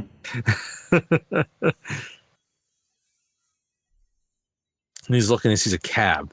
He's like, roofs all beat the shit. Well, this is where we see Bruce McGill. Like Bruce McGill is like the federal agent in charge. He's like, some people are awake, some are sleeping. We're always watching, or something to that effect, right? And then that's when Fanning sees the video feed, right? He's like, oh yeah, that roof's all beat to shit. Like what? Roof's all beat to shit. Yeah, so they're looking at the cab, trying to see if there's anybody in there. Yeah, and they start talking about his witness and the attorney, and all of a sudden they realize what? No, these guys are dead. Right? Yeah, because I mean the part Fanning, because he was looking in the alley behind where the first victim was. He noticed that there was broken glass in the alley outside. Yes, that's correct. Right below the window. So, indicating that, maybe the guy fell out the window and landed somewhere right there, but he wasn't there, so maybe he got put in a car.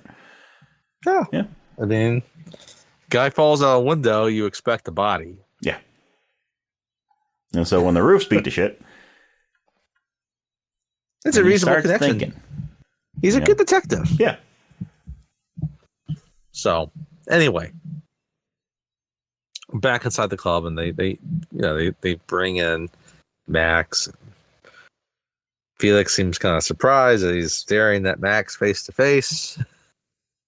Right? That's all, and Max says like, no, I lost He's like, the I briefcase. lost the briefcase. Yeah. And I'll be like, what?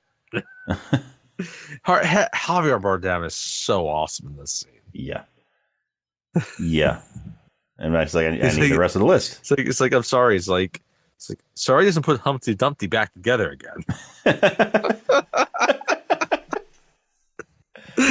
And this whole time, Max is showing his nerves. Like, he's terrified to be in there. And rightfully so. Like, this is. Like, and so Javier Bardem is like thinking to himself, "There's no way this is Vincent." Yeah. So then he goes on. Do you know how much work went into that list? Went into making that list, putting it together. Like all this intelligence, counterintelligence, right? And so, yeah, you can see they're kind of getting ready to like kill. Yeah, they're getting ready to kill Max, and then all of a sudden, then Felix starts talking about like, do you believe in Santa Claus? Yeah. And Max like just kind of shakes like, neither do I. But my kids do. Yeah. It's just like, but they fear someone else different. Yeah, they fear somebody else. Santa Claus is like brings the toys to all the good girls and boys. But there's this other one who takes the bad kids. And he's a donkey on the wood, like, yes. And if it's still there, he takes them all away, right? Yeah, it's like he's a donkey on the windowsill. If he didn't do his job, how fucking furious do you think Santa Claus will be?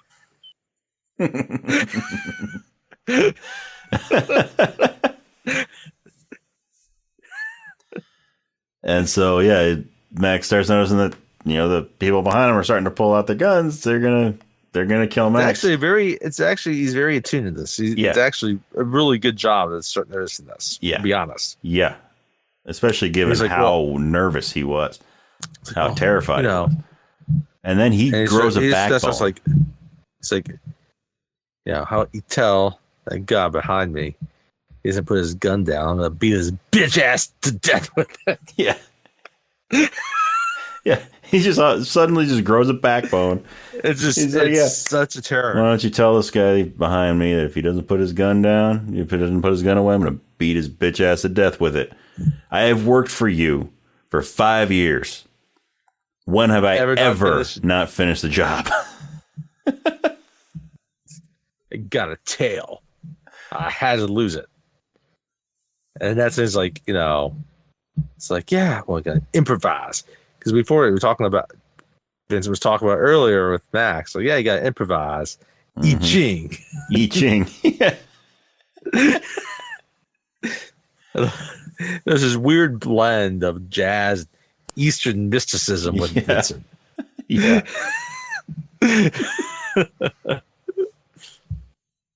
So Javier Bardem, Felix puts it on the flash drive. Because again, it's 2004. Put on the flash drive. Yes. Even granted, that might be the way they would do it now anyway. Because emailing it's probably a bad idea for emailing. Yeah. Yeah, that's a good track. Yeah, that's a good way to be caught. Yeah. Yeah. Anyway, so he gives him the list, and Max goes back out to the cab where Vincent is, and he gives it to him, and you see Javier Bardem or Felix talk to his guys like, follow him, right? And if anything happens, kill him. Yeah. Right? Because again, you don't blame him. He's still not fully trusting what's happening. Yeah. Right. So meanwhile, they, the feds and the cops they're able to zoom in on where Max is talking with the security, and they're able to isolate the audio from the camera. And they hear Max say, "I'm Vincent." I'm Vincent.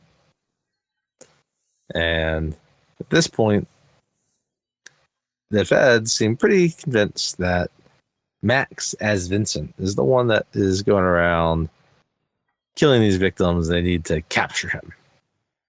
Right? So they are playing away. They're going to kind of follow where he's going to go. Right? Yeah. Because they know the cab now. They can just get their chopper up there and follow him around. Yeah. So hit number 4 is at a nightclub. Yet another club. This scene is so cool. After this scene, I think the movie changes a bit. Yes, it does. Get into that.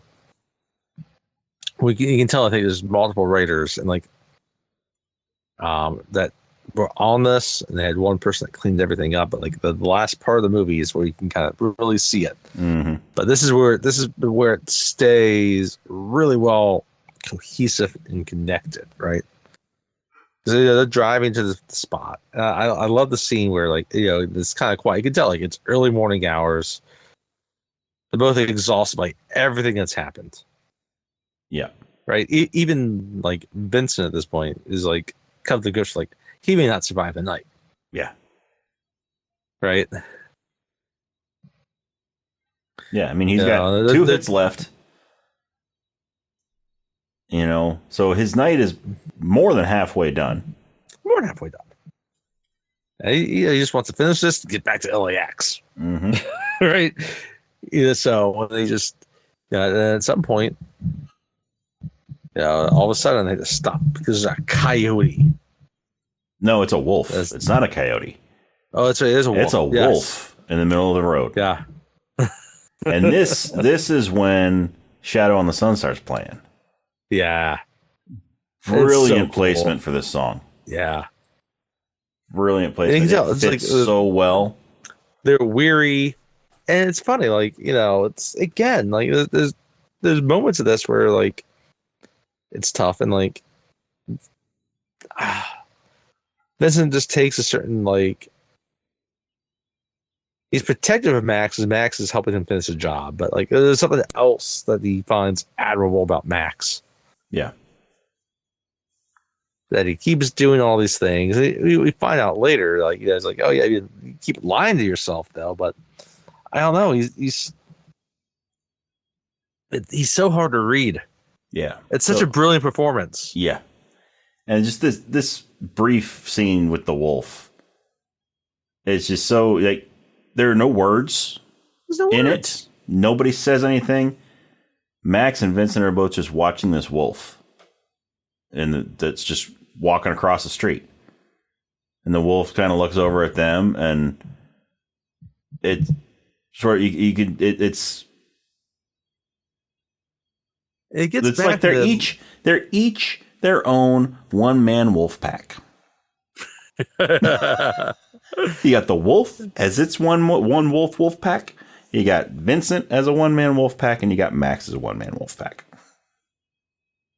Now these 2 wolf packs are supposed to kind of join together, but they're not actually joining together to form a bigger pack. To borrow an analogy from The Hangover. The Hangover. But no, anyway. You could, by the way, if you have not listened to our Hangover episode, please do. Yes. It's terrific. Yes. And actually, this is a good point also, just in general. If you're listening to us, you can tag us on social media, Facebook or Twitter. And if you do, we will shout you out in the next episode. We will. Yeah. You can also, even if you'd like us to leave a comment on any of our platforms, we will shout you out. Yeah, we'll give you a shout out. So, we had the Wolfie comes through, and they could work together, like the Wolf Pack, the Hangover. Yeah, but they don't. It's sort of you could tell that both Max and Vincent are thinking about what they're seeing here, what's been going on that night. They're isolated, but at the same time, not so isolated. It's so appropriate because like wolves, coyotes too, like they're not solitary creatures. They're pack animals. They're pack animals, right? And granted, Vincent, who kind of looks a lot like a wolf because he wears a gray suit and has gray hair, is kind of like a lone wolf. Yeah. He's kind of working for somebody else. He's kind of with a pack, but he's off doing his own thing, right? But at the same time, like, it kind of makes you wonder, like, what if they worked together just slightly better? Yeah. Then again, like, why would you just allow some dude just to start killing people while you drive them around? Yeah. Even if, they're involved with a major drug operation. But then you also get where it's, typically if you see a wolf by itself, away from the pack, maybe it was kicked out of the pack. Maybe it was, for whatever reason, had to leave the pack. How many wolves? Like how many gangs of wolves or bands of wolves are in LA? In LA. Yeah, exactly. I don't know, but especially when there's a wolf walking down the street in the middle of LA. It's like a deer. You're not expecting deer. Chances are, Los Angeles. Yeah, chances are that wolf doesn't have a lot of time left. Probably not. And you can kind of see that in Vincent, where he's a dying breed. Yes. He's the method of hits is changing. Yeah. No, totally. And we don't know what else he does other than being a hitman. We don't know if he goes back to his family and his Dodge Stratus. This is this is a good point. So, but he's a dying breed as far as hitmen go. There's a changing of the world, even in a way, right? Again, it's funny. Like, this is where it's brilliant. They cast Tom Cruise because what's going on in 2004 is a lot different than 1984, 1994 for that matter, right? Mm-hmm. And it's just kind of funny in general. Sometimes, like, killing people at random in some ways is a lot harder than present world. Yeah. Right. Even like this is 20 years past now from when that movie was made. Yeah. Like, how would you go about it? How do you do it differently? And like, I mentioned our Twitter feed. It's like, yeah, like, Uber and Lyft in some way, these things have like surpassed cabs. Mm-hmm. But like, I would think, yeah, you know what though? If he did this today, he would probably still use a cab because if you use Uber or Lyft, then you have to use a certain alias. Yeah. And it'd be a lot easier to track than just a cab where you're just paying cash for these things. Like, if you use Uber, you got to use the app. That's tracking. Yeah. Not to mention, Vincent's old school. He's old school. Yeah. Yeah, he's going to go with a cab. He will go with the cab. So, yeah. So, yeah, no, this there's the obvious part of the metaphor, the wolf, but then it goes so much deeper, as you're saying. And it's kind of brilliant. And it's kind of funny. Like, in some ways, like, Max has just been kind of that lone person out there. It's a solitary guy. Yeah. Kind of just this anonymous dude driving a cab, doing his thing. And Vincent, again, just this anonymous dude riding a cab, and he's trying to rely on that. Yeah. Whereas Vincent, I mean, I grant, want something more. And he's trying to grapple with the idea that he's not going to be that something more, at least not in his mind. So, I mean, Max. You said yeah, Vincent. sorry, I said Vincent. Sorry, but yeah, Max. Yeah. Anyway, so they see the wolf, and they they have to drive on to the club, right? So they're driving on that way. Audioslave is playing, right? Now the feds, they're driving that way as well. You got the helicopter tracking them when they get there. And it's kind of funny. Like, you just had Audioslave, and now you got club music going on. Yeah. Yeah. Just an abrupt change. Right. And, Max and Vincent, the cab together, and Vincent has a very specific directions of how they should walk together in the club, right? Yeah.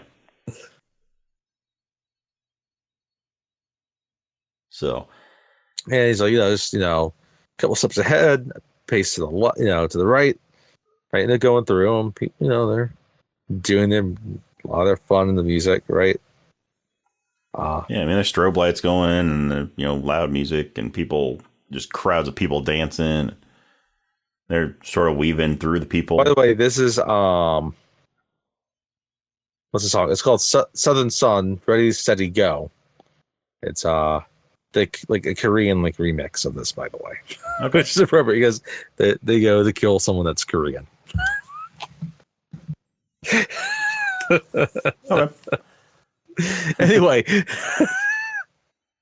so they get in the club, and now the feds are there, and Mark Ruffalo, he's gone on, and he's concerned because everyone thinks that Aren't Felix's guys there too, though? Yes. Yeah. They've gone too. And he also had the bodyguards of the target. Yeah. So they got one, two, they got 5 parties. Yeah. Right? Plus the party. Yeah. This scene's really well done. So when I was watching this, I was actually kind of thinking I don't think I've realized what, I think John Wick kind of took some inspiration from this scene. Yeah. Yeah. I think so.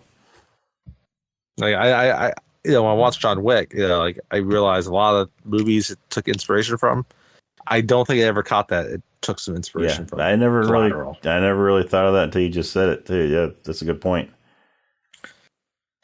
Yeah, because they're very similar in the club scenes. It's a club scene that, I mean, Grant, it's not. This isn't the first movie. John Wick wasn't the first movie either to have an action scene take place in the club.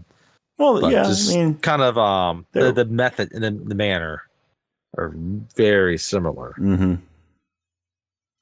So, again, so you had the 5 parties, right? So you got Vincent and Max, you got Fanning, you got the feds, you got the target, and you got Felix's people. Mm-hmm. Right? And you get the music going, and they're advancing forward, and then Vincent realizes some of the people that are there that are either bodyguards, kill him, or the target, or Felix's people, and he's snapping some necks, right? Yeah. Right. Again, in the middle of people dancing, he's just snapping necks, killing people. Nobody's noticing. They're just having fun dancing. Woohoo! I'm on X. On some drugs. No one really notices until those shots ring out. Yeah. I don't know.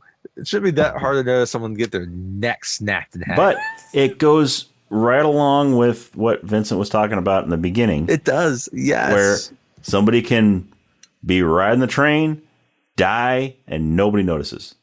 Even the feds don't notice this. They lock on. They find Max, right? And they should be able to see Vincent pretty easily too, and see Vincent just snapping some necks. Mm-hmm. But they don't. Fine. Okay. Yeah. So and they're approaching, target, and again, now Felix people Fanning, they don't want to open fire unless they don't have to, right? So Fanning, even back when they saw the video footage of Max saying that he's Vincent, Fanning was the one person that believed that maybe Max isn't the one that's been going around killing people. Right. Yes. You know, the feds are all convinced that he's the guy. But Fanning's like, no, I don't know. He doesn't quite seem like it. I think there's somebody else pulling the strings. The feds don't know really anything else, just that two of the witnesses are dead. Yeah. That's all they're actually working on, which is really they're just gonna use that like, that must be the guy because, you know, he's talking to Felix. Yeah. That's how they based all. He talks to Felix. He must be responsible. Yeah. So they're wrong, and so eventually now then, like, the feds come up and they're talking like, Vincent, and then they're pointing at all these guns at Max. Like, it's not me, it's some other dude. It's him, right? And that's when, Vincent starts now coming all of a some sudden, feds. like, he starts getting, other people start kind of coming at him, right? Yeah. And there's a whole, now you actually have shots being fired, and he's shooting at people, and people are shooting at him, and do you think people just kind of hang back? He might kill one of them as he finally approaches his target, who's this fat Korean dude. Yeah. That's just enjoying the nightclub. Right? And he does it in his typical fashion. He just to the chest, one to the head.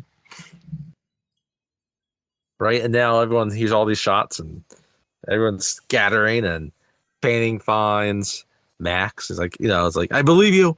Right? Yeah. They go on to escape, and Vincent, he starts to kind of go too, and So Fanning's getting Max out of there, and Vincent just walks up, shoots Fanning. Yep. He got somehow, like, it seemed like they were leaving before Vincent, but Vincent got out first. Like, maybe he went out like a side exit. Yeah, I don't know. But I mean, they're getting out, and it's so casual. Like, you don't really expect it is. It's so casual. Like, Fanning seems like he seems like a very important character that's going to last the entire movie. That's going to be the one to solve everything. But he just ends up getting killed. Just real quick, just gets shot and dies. Bruce McGill gets shot, but he doesn't die. He just gets wounded, right? The two cops, like you would think the two cops that pulled them over, right, would be kind of the expendable cops that you kill in the movie, right? No, it's Fanning. It's Fanning, the detective that has been, a supporting actor, a supporting character in the movie. Outside of the two of them, has been the major character through the bulk of the movie. Yeah. Because we haven't seen Jada Pinkett. Not since the beginning. Since the beginning, right? Yeah.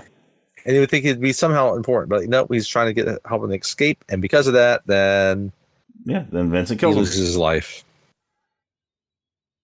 just like that. Yeah. So, and again, like it's funny. He kind of goes into the fate thing, right? It's like he's the one that's trying to help him. Like, and again, it makes sense. Also, when you think about it, it's like, well, he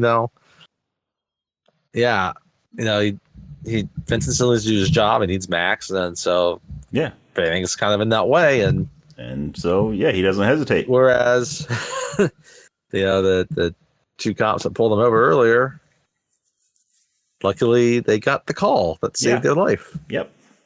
Right. So anyway, so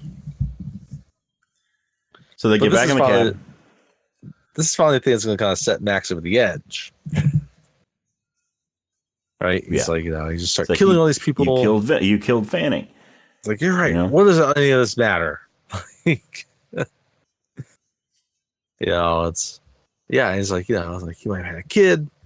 There's all these things. And so Max, starts driving faster. He just floors it, and Vincent starts yelling at him from the back seat. He's like, slow down, man, slow down. Don't draw attention to yourself. Don't mess up the plan.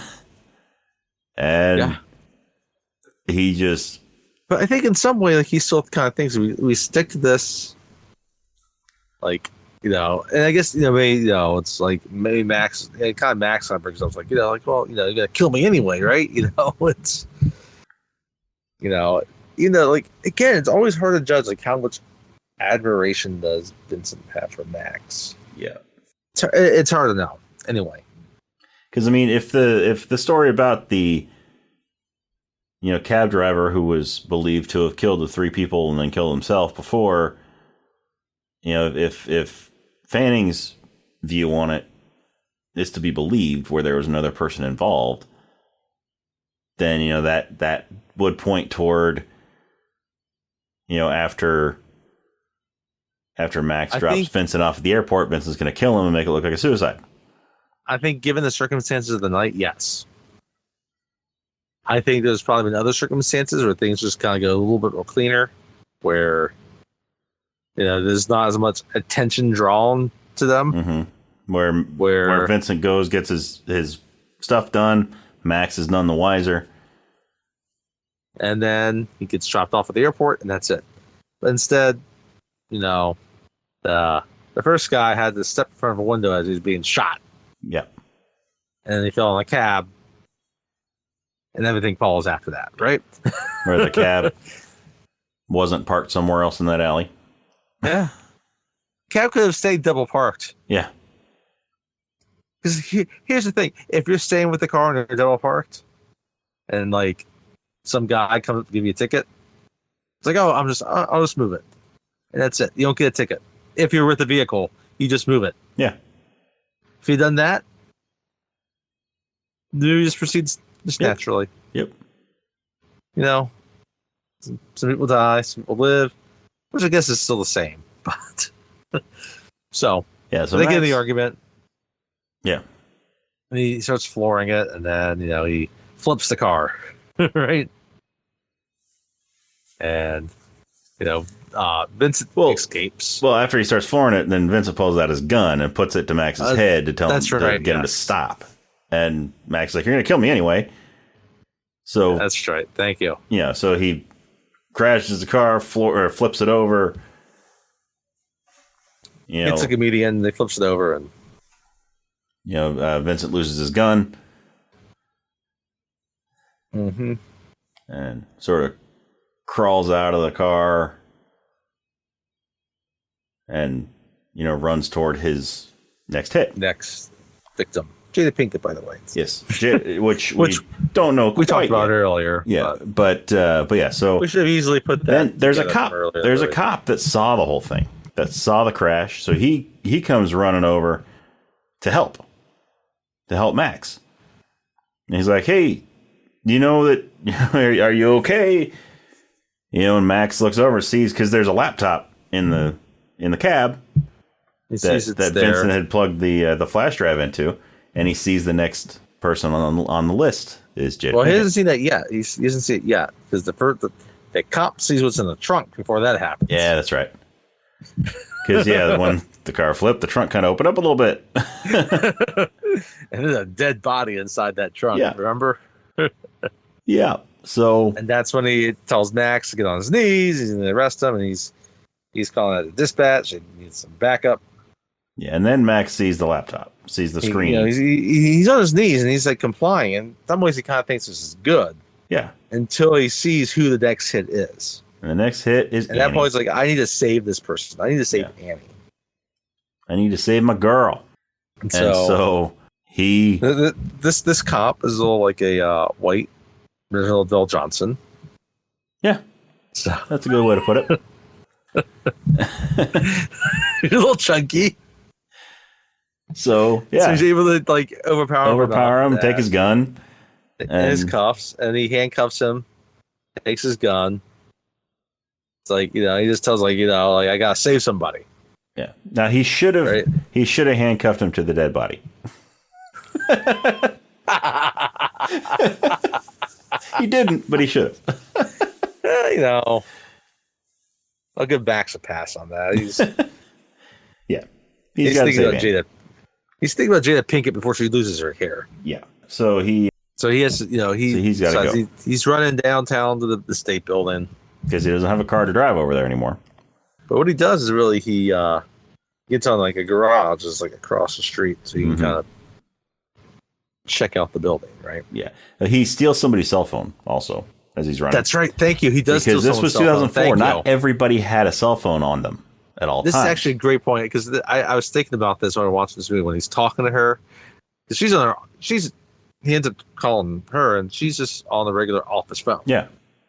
Which, whatever, right? But no, he's got like an old singular flip phone. Yeah. So as he's running, he grabs it. There's somebody talking on their cell phone, and he grabs it from him and just keeps on running, so that he can try to get a hold of her to warn her. I think he stole a cell phone. I think he took his cell phone. If you've not watched the Back to the Future episode, please listen to our Back to the Future episode on. Well, that one's actually Back to the Future Spotify. 2. Yes, sorry, thank you. On Spotify, Apple iTunes, whatever it's called now. Apple Podcasts. Apple Podcasts, YouTube Music, or your preferred, podcast network. Or wherever you listen to podcasts. Or you can also just listen off our website.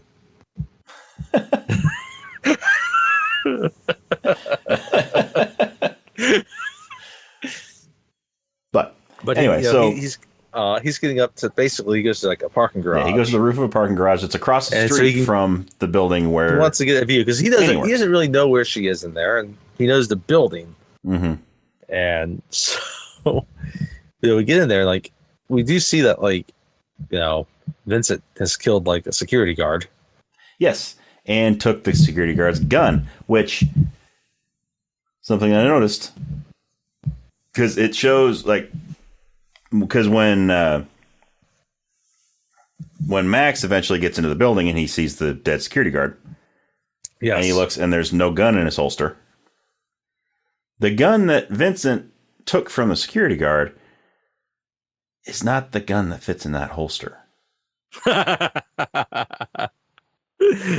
It's not.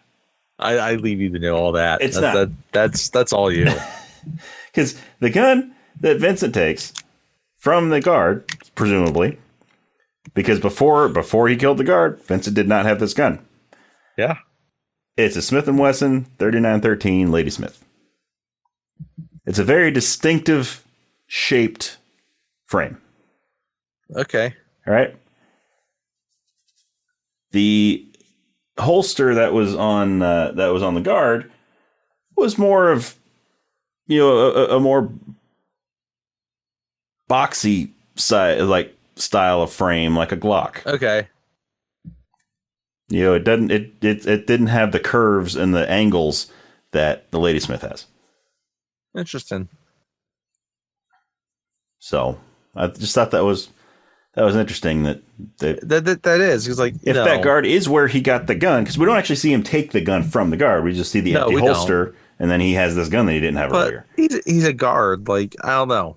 I'm thinking like just regular security guard, like a Smith & Wesson might come to mind as something that he might carry. Yeah. But also typically security guards aren't given the Ladysmith. Okay. They're usually given like a Glock, or if it's a Smith & Wesson, it's usually a revolver. Mm-hmm. It's usually a .38 revolver if it's a Smith & Wesson. But, yeah. But we don't know this guard's backstory. We don't. And also, he's dead. Could be, the Ladysmith could be, Vincent could have a backup gun anyway, and that could be what it is. He might have backup gun, maybe the gun wasn't in the holster because it got knocked out of his hand or something. Like maybe he drew on Vincent and, Yeah. We don't know. But we don't know. Anyway. All the evidence points toward Vincent taking the gun off him. But again, so that's just speculation. Anyway, at this point, we got Max at the garage, on the roof of the garage. And now we have Jada Pinkett. She is in the building. We don't know exactly where she is. And now we have Vincent also in the building, tracking her down, going to where her floor, where her office would be, right? Because he understands where the U.S. Attorney's office, where their offices are in the building. So Max tries to call on his little flip phone, and she answers, and you can tell she's like deep studying this case, and not just the case, but case law, right? Yeah, because she has this big trial in the morning. she wants to make sure that she's because earlier, like she was saying how some people before these cases, they might throw up, they might do this, right? Mm-hmm. Yeah, she was kind of talking through her procedure, how she does things and how she can, but she just wants to make sure that beyond just knowing the facts of the case, she needs to make sure like she's not going to violate any type of kind of procedural infraction. Beyond that, it's just like also just being kind of prepared for kind of how the defense might kind of bring up certain other case laws. And she wants to make sure she's prepared for any situation that happens. Yeah. Because if you remember, she does not know yet that all of these witnesses have been killed. No, she's busy just prepping tomorrow for her opening statement. Yeah. That's basically what she's doing. She's pulling an all-nighter. That's what she's doing. Yeah. That's exactly what she's doing. And so when Max calls her, she's like a bit confused at first because like she's been so in this quiet zone of study. And he tries telling her like, "Oh yeah, no, this guy, he's always he drops the names, right?" And she's like, "What?" That gets her attention. She's like, "How do you know these names?" It's like he's like the guy that came, the favor I took after you has been going around killing these people, killing people, and now he's coming after you,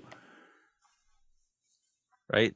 But now all of a sudden we see that, and he's looking, and he can tell that they're on different floors. Yeah, because he can see Annie on the phone in the office that she's in, and a couple floors below her, he can see Vincent.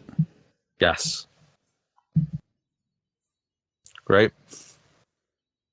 And so all of a sudden you start seeing that his phone's dying, or the dude's phone is dying. Yeah, that he took it from. Right. Yeah, because Grant, they never steal a phone with a full battery. They never do. Oh, guess what? I'll give this guy credit because like it's probably 2-3 o'clock in the morning. Mm-hmm. It might be on its last legs of the day. Yep. But he feels like I'm almost home. I'm gonna plug it in, go to bed, let it charge while I sleep. Right. But no, Jamie Foxx has to steal it. Yep. Right. Which is kind of tough luck for him because he could use a more battery than what he has, but he doesn't. He doesn't have all that battery. So, and now we kind of get more of the view of Vincent. He's going around the office, and we see like her name, at this like corner cubicle. Yeah, so he goes into her office, and yep, and she's not there. She's in her boss's office, and now like his phone has kind of like died, and then he sees this and he realizes like so he's kind of looking around. And then finally he looks at the phone. And he sees that the phone in the office has been forwarded to a phone in a different office that's 2 floors above. Yeah. And that's when Max realizes that, oh no, he knows now where she is. Because like he stops, he turns around and starts moving quickly. Right? Now, but the phone... Now the battery is dead, right? Because, of course, the battery has now died. Yes, of course. When the most important piece of information is supposed to be relayed. Yes.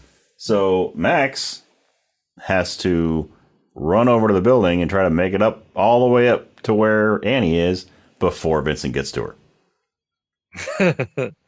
I'm still not sure how he does this, but I'll roll with it. This is where I say, like, I think this was kind of written from a different movie. And it's okay because most of this movie is still kick-ass. Mm-hmm. Yes.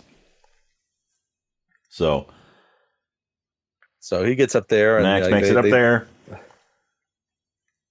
And then Vincent makes it in there. And they start, he starts shooting. Like, Vincent starts shooting at Annie, starts shooting at Max. Then, at this point, Max has a gun. He has the cop's gun. And they start kind of having conversation. It's like, I need to finish the job. Like, you just let this be. Let me go. And that'll be it. Right?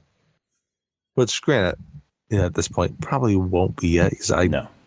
don't know how Vincent. There's no way Vincent's letting Max survive tonight. Yeah, Not after which would be everything for the that better they've for gone Max, through. because I don't know if they would believe Max's story, Yeah. especially I with don't know. Fanning dead and Jada dead. Yeah. Yeah, he's probably screwed. Yeah. So Max's options are They're very limited. they're very limited. So he's got to get Annie out of here. But Vince is in the way. Vincent's in the way, so Max shoots Vincent through the cheek. Yes. Like he shoots him and the bullet goes through his cheek.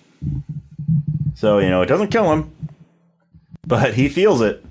And it's enough of a distraction for Max and Annie to escape. I'm sorry, like getting shot in the cheek has to hurt like hell. Yeah. Yeah. Like there's a lot of nerves in the face. Yeah. And it hurts like hell if you just bite your cheek accidentally. Yeah. Can you imagine having a bullet rip through your cheek? It's gonna suck you into tortilla chips for the next couple months after that. Yeah. Although it does give an opening for you to eat bugs like the mummy.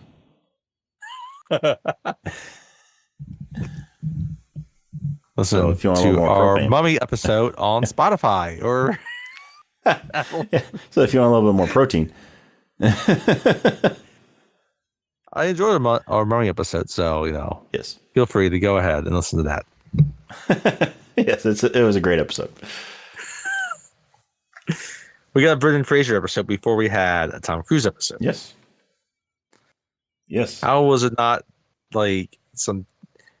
I can only imagine if we had a Tom Cruise Brendan Fraser action movie. That would be interesting. We never I'd had watch it. I'd watch it. By the way, they were both in The Mummy. Different mummies. I did not see the Tom Cruise Mummy. I did not see the Tom Cruise Mummy either. One of his few recent misfires. Mm-hmm. Yeah. Russell Crowe was in that too. So sad. Yep. Yeah. Anyhow. So, yeah. Vincent has been wounded in the cheek, which, that can't feel good. Mm-hmm. So Max and Annie are running, and Vincent's coming after them. They make it to the train. They make it to the MTA. Mm-hmm. And it's early in the morning, so there's nobody on it. There's nobody riding the train. So they get into a little shootout on the train. Mm-hmm. Max is in one car, Vincent's in the next car over, and they're kind of shooting through that door that links the two cars. And they both empty their magazines. By the way, I love this little simple note of it. They both empty their magazines, and now Vincent goes to get a new magazine. Yep. Right? He doesn't have one left. He reaches to get his new magazine, starts to sort of pull it out of his... No, I think he had one. But he sort of starts to pull it out of his little mag pouch, and then it just falls out of his hand. Okay. It falls out of his hand, and he kind of looks down and sees that he's been shot.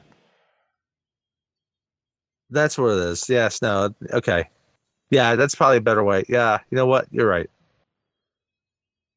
So yeah, he sort of fumbles with it. He fumbles with it as he realizes that he was shot, that one of the bullets hit him in the side. Like right through his kidney.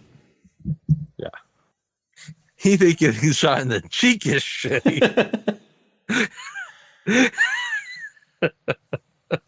Meanwhile, Max has not been hit. Not sure how, but with as skilled of a shooter as Vincent is, I'm really surprised Max didn't get hit. We'll roll with it again. But yeah, this is the part of the movie where it's like, okay, this feels more directly Hollywoodish, and that's okay. Like, because there is kind of a fitting in for Vincent, and again, like, I'm impressed enough that he's actually getting new magazines. It's not. Yeah. And so Vincent, not unlimited bullets. Vincent realizes that, he's going to die. So he sort of takes a couple steps over, sits down, and, Max Vincent, and Annie. Max and they sit down. They come out into the car and they sit down across from Vincent. And Vincent just looks at Max. He's like, Max, guy gets on a MTA train in LA and dies. Think anyone will notice? And then his head just drops heavy, and he's dead. Right? That's basically. I mean, not it, but it harkens back to the beginning of the movie, right? And it just talks about a guy got on the train and made circles around Los Angeles. Now, granted, at this point the sun's starting to come up. Vincent is missing part of his cheek. Yeah, so that's a little noticeable. And there's a open hole. Yeah, in his side. He's bleeding, so he might be noticed. I'm not certain, but he could easily be noticed. Yeah. Plus, he's Tom Cruise. So it's like, yeah. Why is there a dead Tom Cruise on this train with gray hair? Anyhow, I mean, this might be the only time that anybody's ever seen Tom Cruise with gray hair. Yeah, no, it's really kind of nuts. And again, think about this is halfway into his career. It's almost late into his movie career, and he reinvented himself after this. Yeah. So, but yeah, and so they get off the train, and the sun's rising, and they walk off, and that it's the movie. And it's funny, the tone, and and they get this part this is a little bit halfway through the movie where all of a sudden the feds are getting involved, and all these other aspects are moving along, and then just ends on that note. Yeah. Right. He saves her. They walk off, and that's it. That's it. And they just leave. They leave Vincent on the train, so we never really find out if anybody notices. We don't know if they win the case against Felix. Yeah. All the witnesses are dead except for one. But at that point, what's she gonna do? She's the prosecutor, so that's why they're trying to kill her. With all the witnesses dead, she's not that important to die. She has a new witness. She has Max. That's true. Max has been riding around with Vincent all night. So yeah, we don't get resolution on any of that. We don't need resolution that Vincent was working for Felix. That's right. But we don't need resolution on all those things. No, we don't. We move along towards the next thing, and maybe he and Annie become a thing. Maybe they don't. Yeah.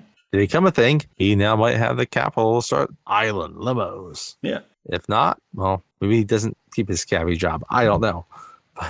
But I think it should be enough to kind of keep him from going to jail. Yeah. But anyway, that's Collateral. I love the movie. I do too. It's so cool. It is an excellent movie. And just the look of it. Yeah. Talking about it doesn't even do it justice. And yeah, by the time you get through it, it's a 2-hour movie, but you definitely feel like you've gone through a whole evening trying not to get killed by a hitman that's just offing people. Yeah. You're betting him, but kind of you're coerced, obviously. Mm-hmm. But you're kind of betting him in this killing spree, and yeah, it's a terrific conclusion. Fantastic movie. Yeah. And, we talked about earlier, there's other Michael Mann movies, just Last Mohicans, The Insider, Heat. So I have not seen Ferrari yet. I thought the Miami Vice movie was pretty good. But I haven't seen the Miami Vice movie. I've seen it once. So, all right, this is how I've seen the Miami Vice movie, is that I bought it from one of those Blockbuster sales where they sell off all their additional copies. Yeah. Right? To make room for the new releases. Yeah. And it was $3. Yeah, that's how I have Miami Vice. And I watched it once. Okay. It was pretty good. All right. So, yeah. So, no, it's Collateral. And again, I love this movie. I could. It's we said it earlier. It's easy to watch again and again. Yeah, and again. it is. It is. The rewatchability of this movie is incredible. Like, it's been 10 years. It was a very, very easy watch it for 10 years. And Yeah. Yeah. I can approach it slightly differently, but I could watch it again in 3 months. Yeah. If I had to, and be like, yeah, it's fine. Yeah. I mean, before watching it for the podcast, I think it'd been probably 13 years or so since I've seen it. 13, 14 years. Yeah. But it's cool. It's just Michael Mann. I love him. Great director. So. Yeah. So, anything else that you want to say about it? No, I think that covers it well. I do too. Well, we mentioned this a little bit earlier, but if you want to follow us on social media, we are on Facebook and Instagram as Rob and Tony Cinematic Adventure. The and is spelled out. It's not an ampersand like it is in the name of the podcast. We're also on X or Twitter. That is RNT Cinematic. You can find us on Letterboxd. You can see what we think of different movies. Some we've done on here, some we haven't done, some we will do, some we won't do. But you can see our reviews on those on Letterboxd. That is Cine Adventure or Cine Adventure, CINE Adventure. And, give us a like and a follow on those platforms and whatever app you're listening to us on, or if you're listening on the website. If you enjoy the show, subscribe, and give us a good review, give us a good rating. That's how we move up in the standings, in the search and everything, so people can find us. We can reach more ears. And also, it helps with the recommendations. So this podcast will be recommended to more people. But if you want to send us an email, our email is robandtonycinematicadventure@gmail.com. Once again, the and is spelled out. It's not an ampersand like the name of the podcast. But yeah, let us know, what did you think about Collateral? Did you like it? Did you not like it? Is your favorite Michael Mann movie? Is it favorite Michael Mann movie? No, is Heat? We can go with whatever we like with it. Let us know. Do you not like it? Is it? What are your feelings on it? Is there a different movie you think maybe we should have done instead of Collateral? I will say this. I think, as I find it a perfect part of if you're trying to do a little mini festival or like a double feature.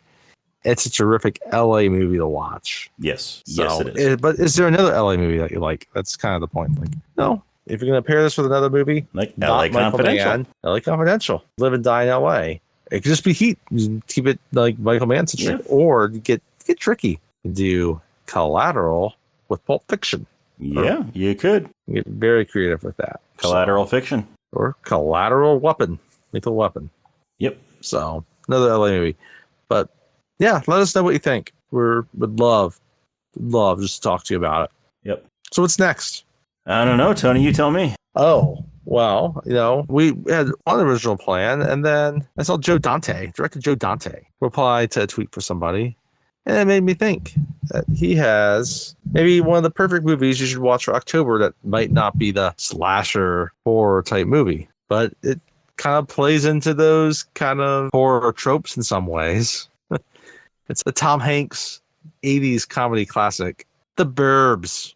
The Burbs. It has been years since I've seen this movie. I'm looking forward to it.